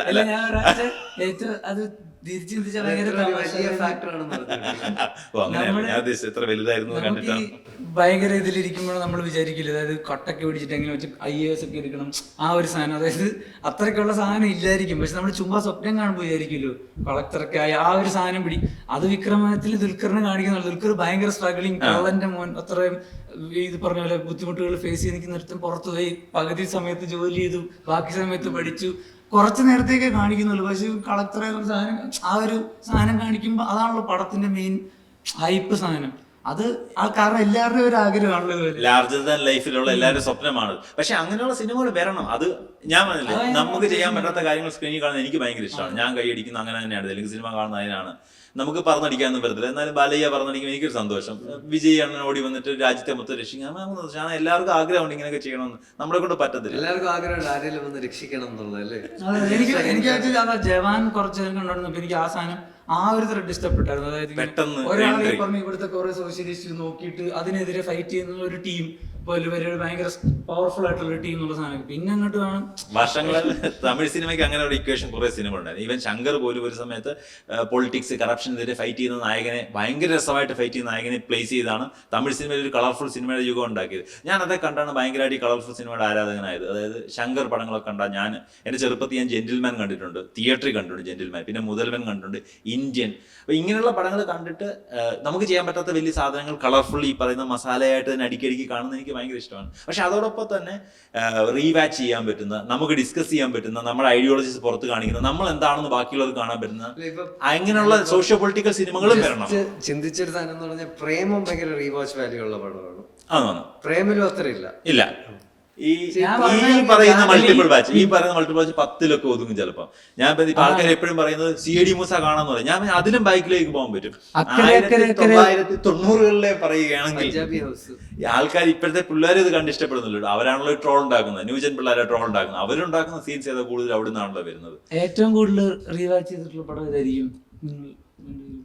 ഞാന് മറ്റേ കിങ്, കമ്മീഷണർ അങ്ങനത്തെ സിനിമകൾ. എനിക്ക് കോമഡിയൊക്കെ കൂടുതൽ ഇഷ്ടം അതാണ്. കുറച്ച് ഈ മാസ് ലാർജർ ദാൻ ലൈഫിന്റെ മറ്റേ സാധനം. എനിക്ക് ഫൺ സിമ്പിളിനൊക്കെ എനിക്കിഷ്ടം ലാർജർ ദാൻ ലൈഫിന്റെ മറ്റേ സാധനങ്ങൾ. ഞാൻ ഇംഗ്ലീഷ് സിനിമകൾ, അവഞ്ചേഴ്സ് പോലുള്ള പടങ്ങളായിരിക്കും ചിലപ്പോൾ അതിലും കൂടുതൽ കണ്ടിട്ടുണ്ട്. എനിക്കാണെങ്കിൽ ലോകത്തെങ്ങും നടക്കാത്ത കാര്യങ്ങൾ കാണുന്നത് ഭയങ്കര ഇഷ്ടമാണ്. അതുകൊണ്ട് അത് മൾട്ടിപ്പിൾ വാച്ച് ചെയ്യാറുണ്ട്. ഞാൻ പ്രേമമായിരിക്കും ജീവിതത്തിൽ കണ്ടുള്ളൂ. അത് ചോദിച്ചാൽ 4 നമ്മ ഭയങ്കര പഠിപ്പിച്ചിട്ട് അവനാണെങ്കിൽ പഠിത്തം കഴിഞ്ഞത് കാണാൻ സമയമുണ്ടോ? ഞാൻ ഭയങ്കര പ്രൊഡക്ടിവിറ്റിയുടെ ആളാണല്ലോ. ഞാൻ ചിന്തിക്കുന്നത് ഞാൻ പ്രജ തന്നെ കണ്ടിട്ടുണ്ട് എനിക്ക് 10 തവണ. അല്ല ഞാൻ ഇത് ഇൻഹരിയറിനൊക്കെ ഞാൻ എത്ര തവണ കാണാൻ പറ്റൂലേ ഈ സിനിമകൾ. God father, In Harihar Nagar, Punjabi house, Ramji Rao സ്പീക്കൊക്കെ ടിവിയിൽ വന്നു കഴിഞ്ഞാൽ ഇരുന്ന് കണ്ടുപോകും. ഈ പടങ്ങൾ 400 സംതിങ് അത് ഒരു തിയേറ്ററിലായിരിക്കും ഇത്രയും ദിവസം. പക്ഷെ ഒരു വർഷം കംപ്ലീറ്റ്ലി മെജോറിറ്റി സെന്റേഴ്സിൽ ഓടിയ പടമാണ് ഗോഡ് ഫാദർ. ആ പടത്തിന്റെ അത്രയും ദിവസങ്ങളോടെ ഇനി ഒരു സിനിമയ്ക്ക് ഞാനിപ്പം മൾട്ടിപ്പിൾ റിലീസാണ്. അന്നൊക്കെ ഈ ഒരു പടം 80 തിയേറ്ററിലായിരിക്കും ഒരു റിലീസാണ്, അല്ലെ 60 തിയേറ്റർ, 40 തിയേറ്ററൊക്കെ റിലീസാണ്. വലിയ സംഭവമാണ്. ഇപ്പൊ 1500 സ്ക്രീനിലാണ് ഒരു പടം റിലീസ് ചെയ്യുന്നത്. അപ്പം അത്രയും ദിവസം ഓടത്തില്ല. കളക്ഷൻ ആണ് ഇപ്പം നിർണ്ണയിക്കുന്നത്. അപ്പൊ അതിനു മുമ്പ് എല്ലാരെയും തിയേറ്ററിൽ കാണിക്കുകയും വേണം. പക്ഷെ അന്ന് നമുക്ക് അത്ര സൗകര്യം ഉണ്ടായിരുന്നു. ഈ പടങ്ങളൊക്കെ അതിന്റെ മുകളിലേക്ക് പോകേണ്ടതാണ്. പക്ഷെ ആൾക്കാര് സിനിമകളിൽ അന്നും ഇത്രയുണ്ട്. എനിക്കിതിപ്പോ ഞാൻ വളർന്നുകൊണ്ടോ അല്ലെങ്കിൽ ഞാനിപ്പോ കൂടുതൽ സോഷ്യൽ മീഡിയയിൽ കൂടുതൽ ടൈം സ്പെൻഡ് ചെയ്യുന്നതുകൊണ്ടാണോ എന്ന് അറിഞ്ഞൂടാ. പക്ഷെ എനിക്ക് തോന്നുന്നു ആൾക്കാർക്ക് ഇപ്പം ഈ സിനിമയോട്, എസ്പെഷ്യലി മലയാളികൾക്ക് മലയാളം സിനിമയോട് ഇത്രയധികം ഇൻട്രസ്റ്റ് തോന്നിയിട്ട് ഇപ്പൊ തന്നെ ഞാൻ വേറൊരു മലയാളി അല്ലാത്ത ഒരാളെ കാണുവാണെങ്കിലും പലരും സിനിമേനെ, ഞാനാണെങ്കിൽ കഴിഞ്ഞ ദിവസം എയർപോർട്ടിൽ പോയിക്കൊണ്ടിരുന്നപ്പോൾ ഒരു മലയാളി അല്ലാത്തൊരു വ്യക്തിയോട് സംസാരിച്ചിരുന്നു. ആ മലയാളി എന്തോ അസിസ്റ്റന്റ് ഡയറക്ടർ ആവാൻ വേണ്ടി നടക്കുകയാണ്, പക്ഷെ വേറെ എന്തോ ഓഫീസ് പണി ചെയ്യുന്നുണ്ട് സാധാരണ മലയാളിയെ പോലെ. പക്ഷെ പുള്ളി 2-ാമത്തെ 3-ാമത്തെ കാര്യത്തിൽ പുള്ളി മൂവി റെക്കമെൻഡേഷൻ ആണ് കൊടുക്കുന്നത്. ആ പടം കാണണം, പ്രേമലു ഇത്ര കോടി കളക്ട്. അവിടെ അവൻ സംസാരിക്കുന്ന ഭയങ്കര എക്സാക്ട് ഡേറ്റയും, ഇത്ര കോടി കളക്ട് ചെയ്തു, അത്ര കോടി കളക്ട് ചെയ്തു, ഇവന്റെ അടുത്ത 5 പടങ്ങൾ ഇതാണ് എന്ന് പറഞ്ഞാൽ നമ്മുടെ സിനിമകളെ പറ്റിയും നമ്മുടെ ഇൻഡസ്ട്രിയിൽ എന്താണ് നടക്കുന്നതിനും പറ്റി കുറച്ച് ഓവറായിട്ട് അപ്ഡേറ്റഡ് ആണ്. ഇത്രയും ഒരു എന്തൂസിയാസം നേരത്തെ ഉണ്ടായിരുന്നതാണ്. സിനിമയ്ക്ക് എന്നും ഉണ്ടായിരുന്നു. സിനിമ എന്നും മലയാളിയുടെ സ്വപ്ന നഗരിയായിരുന്നു. അതുകൊണ്ട് അതിനെപ്പറ്റി നമ്മളിങ്ങനെ മുകളിലേക്ക് നോക്കുന്ന സാധനം. സിനിമ എപ്പോഴും നമുക്ക് മുകളിലേക്ക് നോക്കേണ്ട സാധനം. എല്ലാവരും മനുഷ്യൻ എപ്പോഴും അങ്ങനെയാണ്. കാരണം നമ്മൾ സിനിമ മുകളിലേക്കാണ് നോക്കുന്നത്. നമുക്ക് എത്തിപ്പിടിക്കാൻ പറ്റാത്ത സാധനമായിട്ടാണ് കാണുന്നത്. ഇവിടെ ഇപ്പൊ നമ്മൾ ആ മാർക്കറ്റ് ക്രാഷ് ചെയ്തില്ല, മാർക്കറ്റ് നമ്മൾ പിടിച്ചു. പണ്ട് നമുക്ക് പിടിക്കാൻ പറ്റാത്ത ഒരു മാർക്കറ്റ് ക്രാക്ക് ചെയ്തു. നമ്മൾ പണ്ട് ക്രാഷ് ആയി കിടക്കുകയായിരുന്നു. നമുക്ക് ഇപ്പൊ ക്രാക്ക് ചെയ്യാൻ പറ്റിയെന്നുള്ളതാണ് ഈ പറയുന്ന പോയിന്റ് എന്ന് പറയുന്നത്. വൈഡ് റിലീസിങ് പോസിബിൾ ആണ്. ഇത്ര 1500 സ്ക്രീനിൽ ലോകം മൊത്തം റിലീസ് ചെയ്യാൻ പറ്റുന്നുണ്ട്. നമുക്ക് പേര് കേട്ടിട്ടില്ലാത്ത രാജ്യങ്ങളിൽ മലയാള പടം റിലീസ് ആവുന്നുണ്ട്. അവിടെ മലയാളി ഉണ്ട് അത് കാണാൻ. ഈ സാധനം നമുക്ക് മുമ്പ് ഉണ്ടായിരുന്നെങ്കിലുണ്ടല്ലോ നമ്മൾ വേറെ ലെവലിലെത്തിയേനെ. നമുക്ക് അങ്ങനെ അന്ന് അവർക്ക് ക്രാക്ക് ചെയ്യാൻ പറ്റാത്ത സാധനം ഇപ്പോഴത്തെ മലയാള സിനിമാക്കാർ ക്രാക്ക് ചെയ്തതാണ് ഉള്ള അഡ്വാൻറ്റേജ്. അതല്ലാതെ അന്നിൽ നിന്ന് മലയാള സിനിമ ഇങ്ങനെ കയറി പോവാണെന്ന് എനിക്ക് തോന്നുന്നില്ല. നമ്മൾ ശരിക്കും പറഞ്ഞാൽ ഒത്തിരി ഇങ്ങനെയാണ് പോകുന്നത്. കണ്ടന്റ് വൈസ് കണ്ടന്റുള്ള പടങ്ങൾ വരുന്നുണ്ട്. പക്ഷെ ഒത്തിരി ചവറ് വരുന്നുണ്ട്. പിന്നെ കണ്ടന്റ് ഉള്ള പടങ്ങളിൽ നിന്ന് നിങ്ങൾ എക്സാമ്പിൾ പറയുന്നത് ഇപ്പൊ ജാനേമൻ ഭയങ്കര റിപ്പീറ്റ് വാച്ച് ഉള്ള പടമാണ്. ഒരു 4-5 കാണാൻ പറ്റും. ജാനേമൻ ഉണ്ട്, രോമാഞ്ചം എനിക്ക് അല്ലേ, നമുക്ക് തന്നെ അറിയാം 90കളിൽ നമുക്ക് ഇഷ്ടപ്പെട്ട ഒരു പടങ്ങളുടെ അത്ര റിപ്പീറ്റ് വാച്ച് നമുക്ക് ഇപ്പോഴത്തെ പടങ്ങൾക്ക് ഇല്ല. നാടോടിക്കാറ്റ്, അക്കരെ അക്കരെ അക്കരെ, നമ്മുടെ ആക്ടേഴ്സ് ചൂസി ആയിട്ടാണ് പടം ചെയ്യുന്നത്. മമ്മൂട്ടി മോഹൻലാൽ ഒരു ദിവസം 4-5 പടങ്ങളെ ചെയ്യുന്നുള്ളൂ. പൃഥ്വിരാജ് ഇവരൊക്കെ 5-6 പടങ്ങളൊക്കെ ചെയ്യുന്നുള്ളൂ. ഞാനാണെങ്കിൽ ഒരു എനിക്ക് വെട്ടം ഭയങ്കര ഇഷ്ടമാണ്. വെട്ടം എന്ന് വെച്ചാൽ ഞാൻ ചിന്തിക്കുന്ന എനിക്ക് ഇഷ്ടമുള്ള എല്ലാ സാധനങ്ങളും വെട്ടത്തിലുണ്ട്. അതായത് അതിനകത്ത് റൊമാൻസ് ഉണ്ട്, കോമഡി ഭയങ്കരമായിട്ടുണ്ട്, ഫൈറ്റ് ഉണ്ട്, മ്യൂസിക് ഭയങ്കര ഇമോഷണൽ സാധനങ്ങളുണ്ട്, ഭയങ്കര എന്റർടൈനർ പടം, ഭയങ്കര രസം കണ്ടുപിടിക്കാൻ, ഭയങ്കര കളർഫുൾ പടം, എല്ലാ രീതിയിലും എനിക്കത് ഞാനിങ്ങനെ പറഞ്ഞ് അതായത് ഓരോരോ ഗ്യാപ്പ് ഇങ്ങനെ എനിക്ക് ഇടയ്ക്കിടയ്ക്ക് തോന്നും ഇപ്പൊ വെട്ടം വേണം ഒന്നുകൂടെ കാണാറായി എന്നുള്ള സാധനം തോന്നിയിട്ട് ഇനി നമ്മൾ കാണുമ്പോഴായിട്ട് നമ്മൾ അന്ന് കാണാത്തൊരു കോമഡി കാണും. അതാണ് വെട്ടത്തിന്റെ പ്രത്യേകത. അതാണ് ഞാൻ വെട്ടം തിയേറ്റർ സക്സസ് അല്ലായിരുന്നു, അറിയാം. അല്ലല്ലോ, അത് മറ്റേ പ്രൊഡക്ഷന്റെ വേറൊരു സാധനം പറഞ്ഞു ഇടയ്ക്ക് പടം തിരിച്ചു വിളിക്കേണ്ടി വന്നു. പ്രൊഡ്യൂസർ പടം തിരിച്ചു വിളിച്ചാണ്, അങ്ങനെ ഓടിയില്ല. അല്ലെങ്കിൽ ഭയങ്കര ആ സമയത്ത് നാട്ടുരാജാവ് ഉണ്ടായിരുന്നു, കാഴ്ച ഉണ്ടായിരുന്നു, പൃഥ്വിരാജ് സത്യം ഉണ്ടായിരുന്നു, വെട്ടം 4 പടം ഓണം റിലീസും കണ്ടാത്തത്. ഈ 4 പടങ്ങൾ ഒരുമിച്ച് റിലീസായ സമയമാണ്. വെട്ടവലിത്തിരി ഈ പറഞ്ഞ പോലെ ആ ഒരു ഫാന്റസി ആണ്. മറ്റേ ക്ലൈമാക്സ് ഒക്കെ മറ്റേ അടിച്ചടിച്ചടിച്ചിട്ട് കറണ്ട് അടിച്ചിട്ട് ഇത്ര നേരം നിൽക്കും, അതൊക്കെ ഭയങ്കര വിശ്വസിക്കാൻ സാധനം ഭയങ്കര. എനിക്ക് ഞാൻ കുറെ ഇത്ര ഗ്യാപ്പ് ആകുമ്പോൾ ഞാൻ വെട്ടം എടുത്ത് പിന്നെ ഇരുന്ന് കാണും, ഭയങ്കര രസമാണ്. ഈ പറഞ്ഞ പുതിയ എനിക്ക് വെട്ടത്തിന് മറ്റേ തുടങ്ങുന്ന മ്യൂസിക് അറിയാം, എല്ലാ സാധനങ്ങളും അത്രയും ഇതായിട്ട് അറിയാം, മടുക്കുന്നില്ല.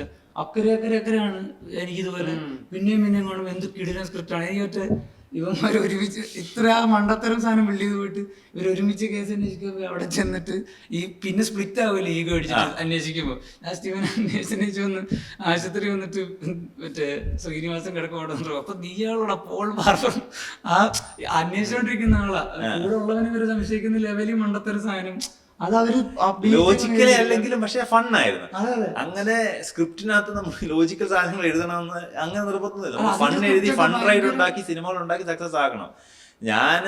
എനിക്ക് പറയുന്നത് ഞാൻ ഈ പീക്ക് പോയിന്റ് എന്ന് പറയുമ്പോൾ എനിക്ക് സംശയം തോന്നിയത് ആൾക്കാർ പീക്ക് എന്ന് എന്താ ഉദ്ദേശിക്കുന്നത്. നമുക്ക് ടെക്നിക്കലി ഹൈ ആയിട്ടുള്ള സിനിമകൾ മാത്രമാണോ ആൾക്കാർ കൺസിഡർ ചെയ്യുന്നത്, അല്ലെങ്കിൽ നമ്മൾ 100 കോടി ഉണ്ടാകുന്ന പടങ്ങൾ മാത്രമായിട്ട് നമ്മൾ വലിയ സംഭവമായിട്ട് മാറി. നമുക്ക് എനിക്ക് 100 കൊല്ലത്തോളം സിനിമ പാരമ്പര്യം മലയാളത്തിന് പറയണം. 1920കളിലായിരിക്കും ആദ്യത്തെ പടം വന്നത്. അന്ന് നമ്മൾ ചെന്നൈ ബേസ്ഡ് ആയിരുന്നു സിനിമകൾ ഓടിക്കൊണ്ടിരുന്നത്. തമിഴ്നാട്, മദ്രാസ്, കൊടമ്പാക്കം അതിലാണ് ഓടിക്കൊണ്ടിരുന്നത്. അവിടെ നമ്മൾ പടം തിരിച്ച് തിരുവനന്തപുരത്തേക്ക് വന്നു. പിന്നെ ഇപ്പൊ കൊച്ചി, തിരുവനന്തപുരം ബേസ് ചെയ്ത് അതിന് കണ്ണൂർ, കോഴിക്കോട് നമ്മളങ്ങനെ ഒരു ബെൽറ്റ് ആയിട്ട് ഫോം ചെയ്ത് കേരളത്തിനകത്ത് നമ്മൾ ഹബ്ബാണ്. ഇപ്പൊ ശരി കൊച്ചി സിനിമ മൂവി മലയാള സിനിമയുടെ ഹബ്ബാണ് കൊച്ചി എന്ന് പറയുന്നത്. അപ്പൊ ഇങ്ങനെ നമ്മൾ നമ്മുടെ സ്വന്തം തട്ടത്തിലേക്ക് വന്നു, ലോക മാർക്കറ്റ് ക്രാക്ക് ചെയ്ത് നമുക്ക് ടെക്നിക്കലി നമ്മൾ അഡ്വാൻസ്ഡ് ആയി ഒരുപാട് കാര്യങ്ങൾ അങ്ങനത്തെ സിനിമകൾ വരുന്നുണ്ട്. നമുക്ക് ലിമിറ്റേഷൻസും ഉണ്ട്. പക്ഷെ ഇപ്പൊ നോക്കിയാലും നമ്മുടെ ആർട്ടിസ്റ്റുകൾ ചൂസ് ചെയ്യാണ്. മമ്മൂട്ടി മോഹൻലാൽ ഞാൻ 5-6 പടങ്ങൾ ചെയ്യുന്നുള്ളൂ, രാജുവൊക്കെ 4 പടങ്ങൾ ഒരു വർഷം ചെയ്യുന്നുള്ളൂ. പക്ഷെ 1986 36 പടം മോഹൻലാൽ ചെയ്തിട്ടുണ്ട്. ആ വർഷം മമ്മൂട്ടി 34 പടം ചെയ്തു. അപ്പൊ നമ്മൾ ചവറാണെന്ന്. ആ വർഷം ഇറങ്ങിയ പടങ്ങൾ തിയേറ്ററിൽ സക്സസ് ആയില്ലെങ്കിലും നമ്മൾ ഇന്ന് പറയുന്ന കൾട്ട് ക്ലാസിക്കുകളാണ് അതെല്ലാം. അത് കഴിഞ്ഞ് ഇങ്ങോട്ട് നോക്കുമ്പോഴും കുറെ കാലത്തോളം അവര് പടം തിയേറ്ററിൽ ഓടാത്ത പടങ്ങൾ, അല്ലെങ്കിൽ 100 crore എന്ന് പറയാൻ പറ്റുന്ന അങ്ങനെ നമ്പേഴ്സ് പറയാൻ പറ്റാത്ത പടങ്ങൾ ഇല്ലെങ്കിലും ഇവരുടെ കരിയറിലെ ബെസ്റ്റ് പടങ്ങളൊക്കെ ആ വർഷങ്ങളിൽ സംഭവിച്ചാണ്. അപ്പൊ നമ്മളിപ്പോഴും പറഞ്ഞ് അഭിമാനം കൊള്ളുന്ന സാധനങ്ങൾ ഒന്നായിരുന്നുണ്ടായിരുന്നു. പക്ഷെ പിന്നീട് റീസെന്റ് അതിനുശേഷം മോഹൻലാൽ വാനപ്രസ്ഥം, ഭ്രമരം പോലുള്ള പടങ്ങൾ ലാലേട്ടൻ ചെയ്യുകയും മമ്മൂക്കയാണെങ്കിൽ ഇപ്പൊ റീസെന്റ് പുഴു പോലുള്ള പടങ്ങൾ മമ്മൂട്ടി ചെയ്യുകയും അപ്ഡേറ്റഡ് ആയിക്കൊണ്ടിരിക്കുകയും ചെയ്യുമെങ്കിലും നമ്മള് അന്നത്തെ ലെവലിൽ നിന്ന് മുകളിലേക്കാണോ താഴേക്കാണോ പോകുന്നത് എനിക്ക് സംശയമില്ല. ഇല്ല, പക്ഷെ എനിക്ക് തോന്നുന്നു ഒരു സ്ക്രിപ്റ്റോ ഒരു ആക്ടിങ്ങിന്റെ കാട്ടി കൂടുതൽ ഇതേപോലെ ഒരു ബെൽറ്റ് കയറുക എന്നുള്ളതാണ് എനിക്ക് ഇൻഡസ്ട്രി കയറാനുള്ള മെത്തേഡ് അല്ലേ. നമ്മൾ ശ്രദ്ധിക്കണം. സൗബിക്കയുടെ ഫ്രണ്ടാണ് സൗബിക്കയെ എങ്ങനെ നമുക്ക് മീറ്റ് ചെയ്യാം, സൗബിക്കയുടെ ഗുഡ് ബുക്സിൽ കയറാം എന്നുള്ളതാണ്. ഇൻഡസ്ട്രി ഒരു ഗ്രൂപ്പ് ഓഫ് ബെൽറ്റ് ആണ്. അത് ഇന്ന് മാത്രമല്ല കേട്ടോ, പണ്ടും അങ്ങനെ. നമ്മൾ കണ്ടിട്ടുണ്ട് മോഹൻലാൽ, മണിയമ്പിള്ള രാജു, സുരേഷ്, പിന്നെ പ്രിയദർശൻ, ഇവര് ഗ്യാങ് ആയിരുന്നു. അങ്ങനെ കുറെ ഗ്യാങ് ഉണ്ട്. എല്ലാവർക്കും ഗ്യാങ്സ് ഉണ്ട്. ഗ്യാങ്ങുകളാണ് അത് സിനിമയ്ക്ക് അത് ആവശ്യവും കൂടാ കേട്ടോ. അങ്ങനെയുള്ള കൂട്ടങ്ങളാണ് സിനിമ. അതായിരിക്കും നല്ലത്. നമ്മൾ 4 പേര് 4 ഗ്യാങ്ങിൽ കയറണം, ആരെങ്കിലും രക്ഷപ്പെടണം. ശരിയാണ്. നീ ഏത് ഗ്യാങ്ങിൽ പോകുന്നു? ഞാൻ കാസർഗോഡ് ബെൽറ്റ് പിടിക്കും. രതീഷ് ബാലകൃഷ്ണൻ പൊതുവാളുടെ ബെൽറ്റാണ്. നിനക്ക് കറക്റ്റ് ആണ്. ഞാൻ രാജുവേട്ടനെ ഉദ്ദേശിക്കുന്നു. സെറ്റ്. നമ്മൾ ഈ വിനീത് ശ്രീനിവാസൻ കൂട്ടുകെട്ട്, അല്ലെങ്കിൽ ദുൽഖർ കൂട്ടുകെട്ട്, രാജു കൂട്ടുകെട്ട് എന്നൊക്കെ പറയുന്നത് ഇങ്ങനെ സക്സസ് അല്ലാത്ത ഒരുപാട് കൂട്ടുകെട്ടുകളാണ് ഒരു വർഷം 239 സിനിമ ഉണ്ടാക്കാനുള്ള കാരണമാകുന്നത്. ഇങ്ങനെയുള്ള നമ്മൾ കാണുന്ന സക്സസ്ഫുൾ അല്ലാത്ത ഒരുപാട് ബെൽറ്റുകളുണ്ട് ഇവിടെ. ഇപ്പൊ ഞാന്, ഉണ്ണി മുകുന്ദന്, അനുപനെ പുള്ളി ബെൽറ്റ് ഉണ്ടാക്കാൻ ട്രൈ ചെയ്ത സക്സസ് ആയില്ല. മറ്റേ ഇതേപോലെ ആയിരിക്കും രാജുവായിട്ട് ഇങ്ങനെ സെന്ററിൽ നിൽക്കും, അതിന്റെ സൈഡിൽ ഒരു സർക്കിൾ ഉണ്ടായിരിക്കും, അതിന്റെ അപ്പുറത്ത് ഒരു സർക്കിൾ ഉണ്ടായിരിക്കും. ഇപ്പൊ അനീസിക്ക പോയി ജോയിൻ ചെയ്യുമ്പോൾ അങ്ങനത്തെ ഒരു 5ാമത്തെ സർക്കിളിലായിരിക്കും. പിരമിഡ് പോലെ അതിന് ഒരാളെ കയറുള്ളൂ. ഇങ്ങനെ കയറിപ്പോ 2ാമത്തെ സർക്കിളിൽ നിൽക്കുന്ന ഒരാൾ തട്ടും.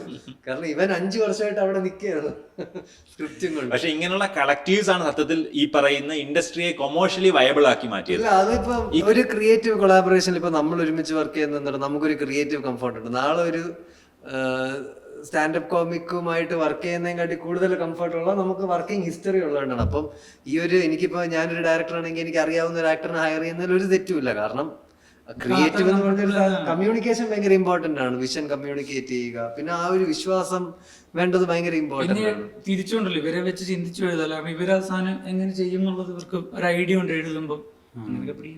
നമ്മൾ പറഞ്ഞു വന്ന പോയിന്റിലെ മോളിവുഡ് പീക്കിലാണെന്നുള്ള ചോദ്യത്തിന് ശരിക്കും ആ പീക്കിലേക്ക് ഇപ്പൊ ഈ കാണുന്ന ഈ പീക്ക് പറയപ്പെടുന്ന പീക്കിലേക്ക് എത്തിച്ചത് ഇങ്ങനെയുള്ള നല്ല കളക്റ്റീവുകൾ അവരുടെ ഈ പറഞ്ഞ അങ്ങോട്ടും ഇങ്ങോട്ടുള്ള ഇടപെടലിന്റെയും അവരുടെ വർക്കിന്റെയും ഭാഗമായിട്ടാണ്. 2024 അനീസിലേക്ക് ഏറ്റവും ഇഷ്ടപ്പെട്ട സിനിമ 2024 സത്യം പറഞ്ഞ നല്ല എനിക്ക് സ്റ്റിൽ ഭ്രമയുഗം തന്നെയാണ്. അതിന്റെ മുകളിലേക്ക് ഞാൻ കണ്ടില്ല. ഇവൻ ആവേശം ഞാൻ കണ്ടു, നല്ല പടം തന്നെയാണ് ആവേശം.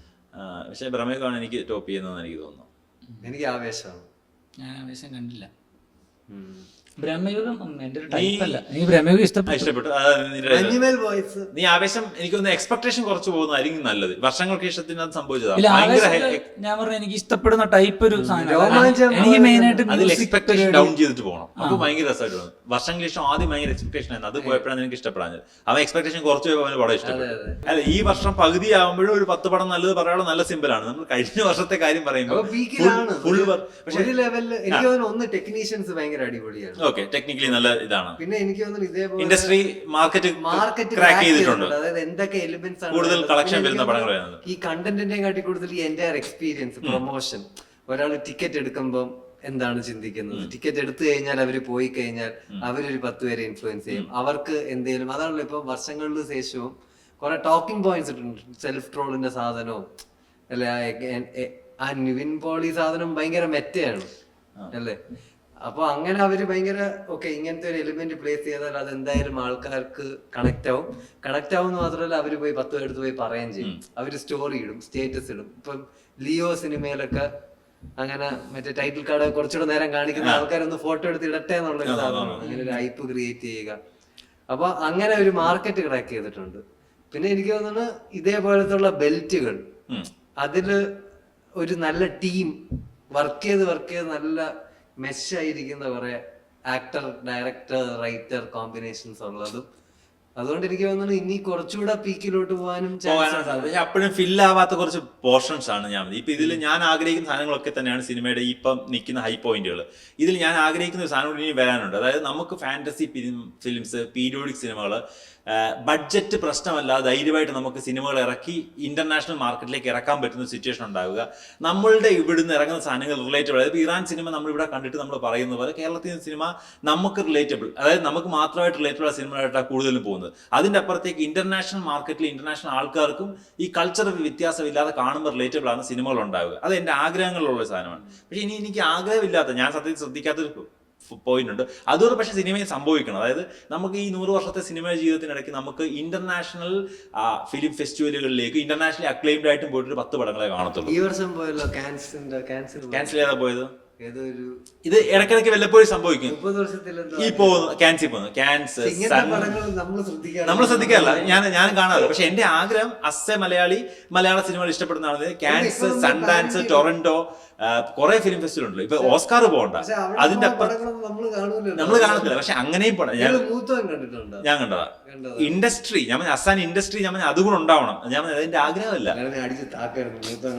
അല്ല, ഞാൻ നിങ്ങൾ കാണാത്ത പടങ്ങളൊക്കെ ഞാൻ കണ്ടിട്ടുണ്ട്. ഞാൻ മിന്നാമിനി കണ്ടിട്ടുണ്ട്. ഞാൻ നേരത്തെ പറഞ്ഞല്ലോ, നാഷണൽ അവാർഡ് വന്ന പടങ്ങൾ ഞാൻ കാണാറുണ്ട്. വീട്ടിൽ സമയങ്ങളൊക്കെ കാണാറുണ്ട്. അത് തിയേറ്ററിൽ ഓടാറില്ലെന്ന് നമുക്കറിയാം. പക്ഷെ അങ്ങനെ എല്ലാ സിനിമകളും ആകണമെന്നല്ല ഞാൻ പറയുന്നത്. ഞാനത് കാണാറില്ലെങ്കിൽ കൂടി എന്റെ എന്റർടൈൻമെന്റ് താല്പര്യമെങ്കിലും ഞാൻ അസ് എ മൂവി ലവർ ഈ ഫില്ലിംഗ് പോയിന്റ്സ് ഉണ്ടല്ലോ, ഇന്റർനാഷണൽ മാർക്കറ്റിൽ നമ്മൾ കയറിയ പോലെ ഇന്റർനാഷണൽ അക്ലൈംഡ് ക്രിട്ടിക്കൽ സാധനങ്ങളിലേക്കും നമ്മുടെ സിനിമകൾ ചർച്ച ചെയ്യപ്പെടുന്ന അവാർഡുകൾ കിട്ടുന്ന ലെവലിലേക്ക് നമ്മൾ എൻട്രി കൊടുക്കണം. ആ ലെവലിൽ ചിന്തിക്കുന്ന റൈറ്റേഴ്സും ആക്ടേഴ്സും ഡയറക്ടേഴ്സും കൂടെ ഉണ്ട്. അവരത് അവരാ എഫേർട്ട് ഇട്ട് അങ്ങനെ സിനിമകളിലൂടെ വരണം. 80% കൊമേഴ്ഷ്യൽ പടങ്ങൾ വന്നാൽ മതി. പക്ഷെ മറ്റേ 20% സാധാരണക്കാരുടെ പ്രശ്നങ്ങൾ റിലേറ്റബിൾ ആയിട്ട് ഇന്റർനാഷണൽ ലെവലിൽ ചർച്ച ചെയ്യപ്പെടുകയും ഈ പറയുന്ന എല്ലാ ടൈപ്പ് പടങ്ങൾ വരണം എന്നുള്ളതാണ് എന്റെ. അല്ല, അപ്പോഴാണ് പീക്ക് എത്തുന്നത്. സ്റ്റിൽ നമ്മൾ അന്നത്തെ ലെവലിൽ നിന്ന് പീക്കിലേക്ക് എത്തിയിട്ടില്ലെന്നാണ് എന്റെ പോയിന്റ്. എനിക്ക് തോന്നുന്നു എപ്പോഴും ഇപ്പൊ പ്രേമലു പെട്ടെന്ന് വന്ന ഒരു നല്ല റോം കോം പടമാണ്, അതുകൊണ്ടാണ് അത് പെട്ടെന്ന് അടിച്ചു കയറിയത്. ഇപ്പൊ ഒരുപക്ഷെ ഗ്യാപ്പ് ഇപ്പൊ കുറെ നാളായി ഒരു സസ്പെൻസ് ത്രില്ലർ ഓടിയിട്ടില്ലെങ്കിൽ ഒരു മീഡിയോക്കർ സസ്പെൻസ് ത്രില്ലർ നല്ല രീതിയിൽ ഇറക്കി അത് അടിച്ചു കയറും. ആ കറക്റ്റ് സമയത്ത് ആ ജോണറിലുള്ള പടങ്ങൾ കാണാതിരിക്കും പെട്ടെന്ന് കിട്ടിയ ആൾക്കാരെ അക്സെപ്റ്റ് ചെയ്യും. രോമാഞ്ചം എന്ന് പറഞ്ഞ കുറെ നാള് കഴിഞ്ഞ് വന്നൊരു ഹൊറർ കോമഡിയാണ്. നമ്മൾ അങ്ങനത്തെ ഒരു ജോണർ അങ്ങനെ കണ്ടിട്ട് കുറെ നാളായി.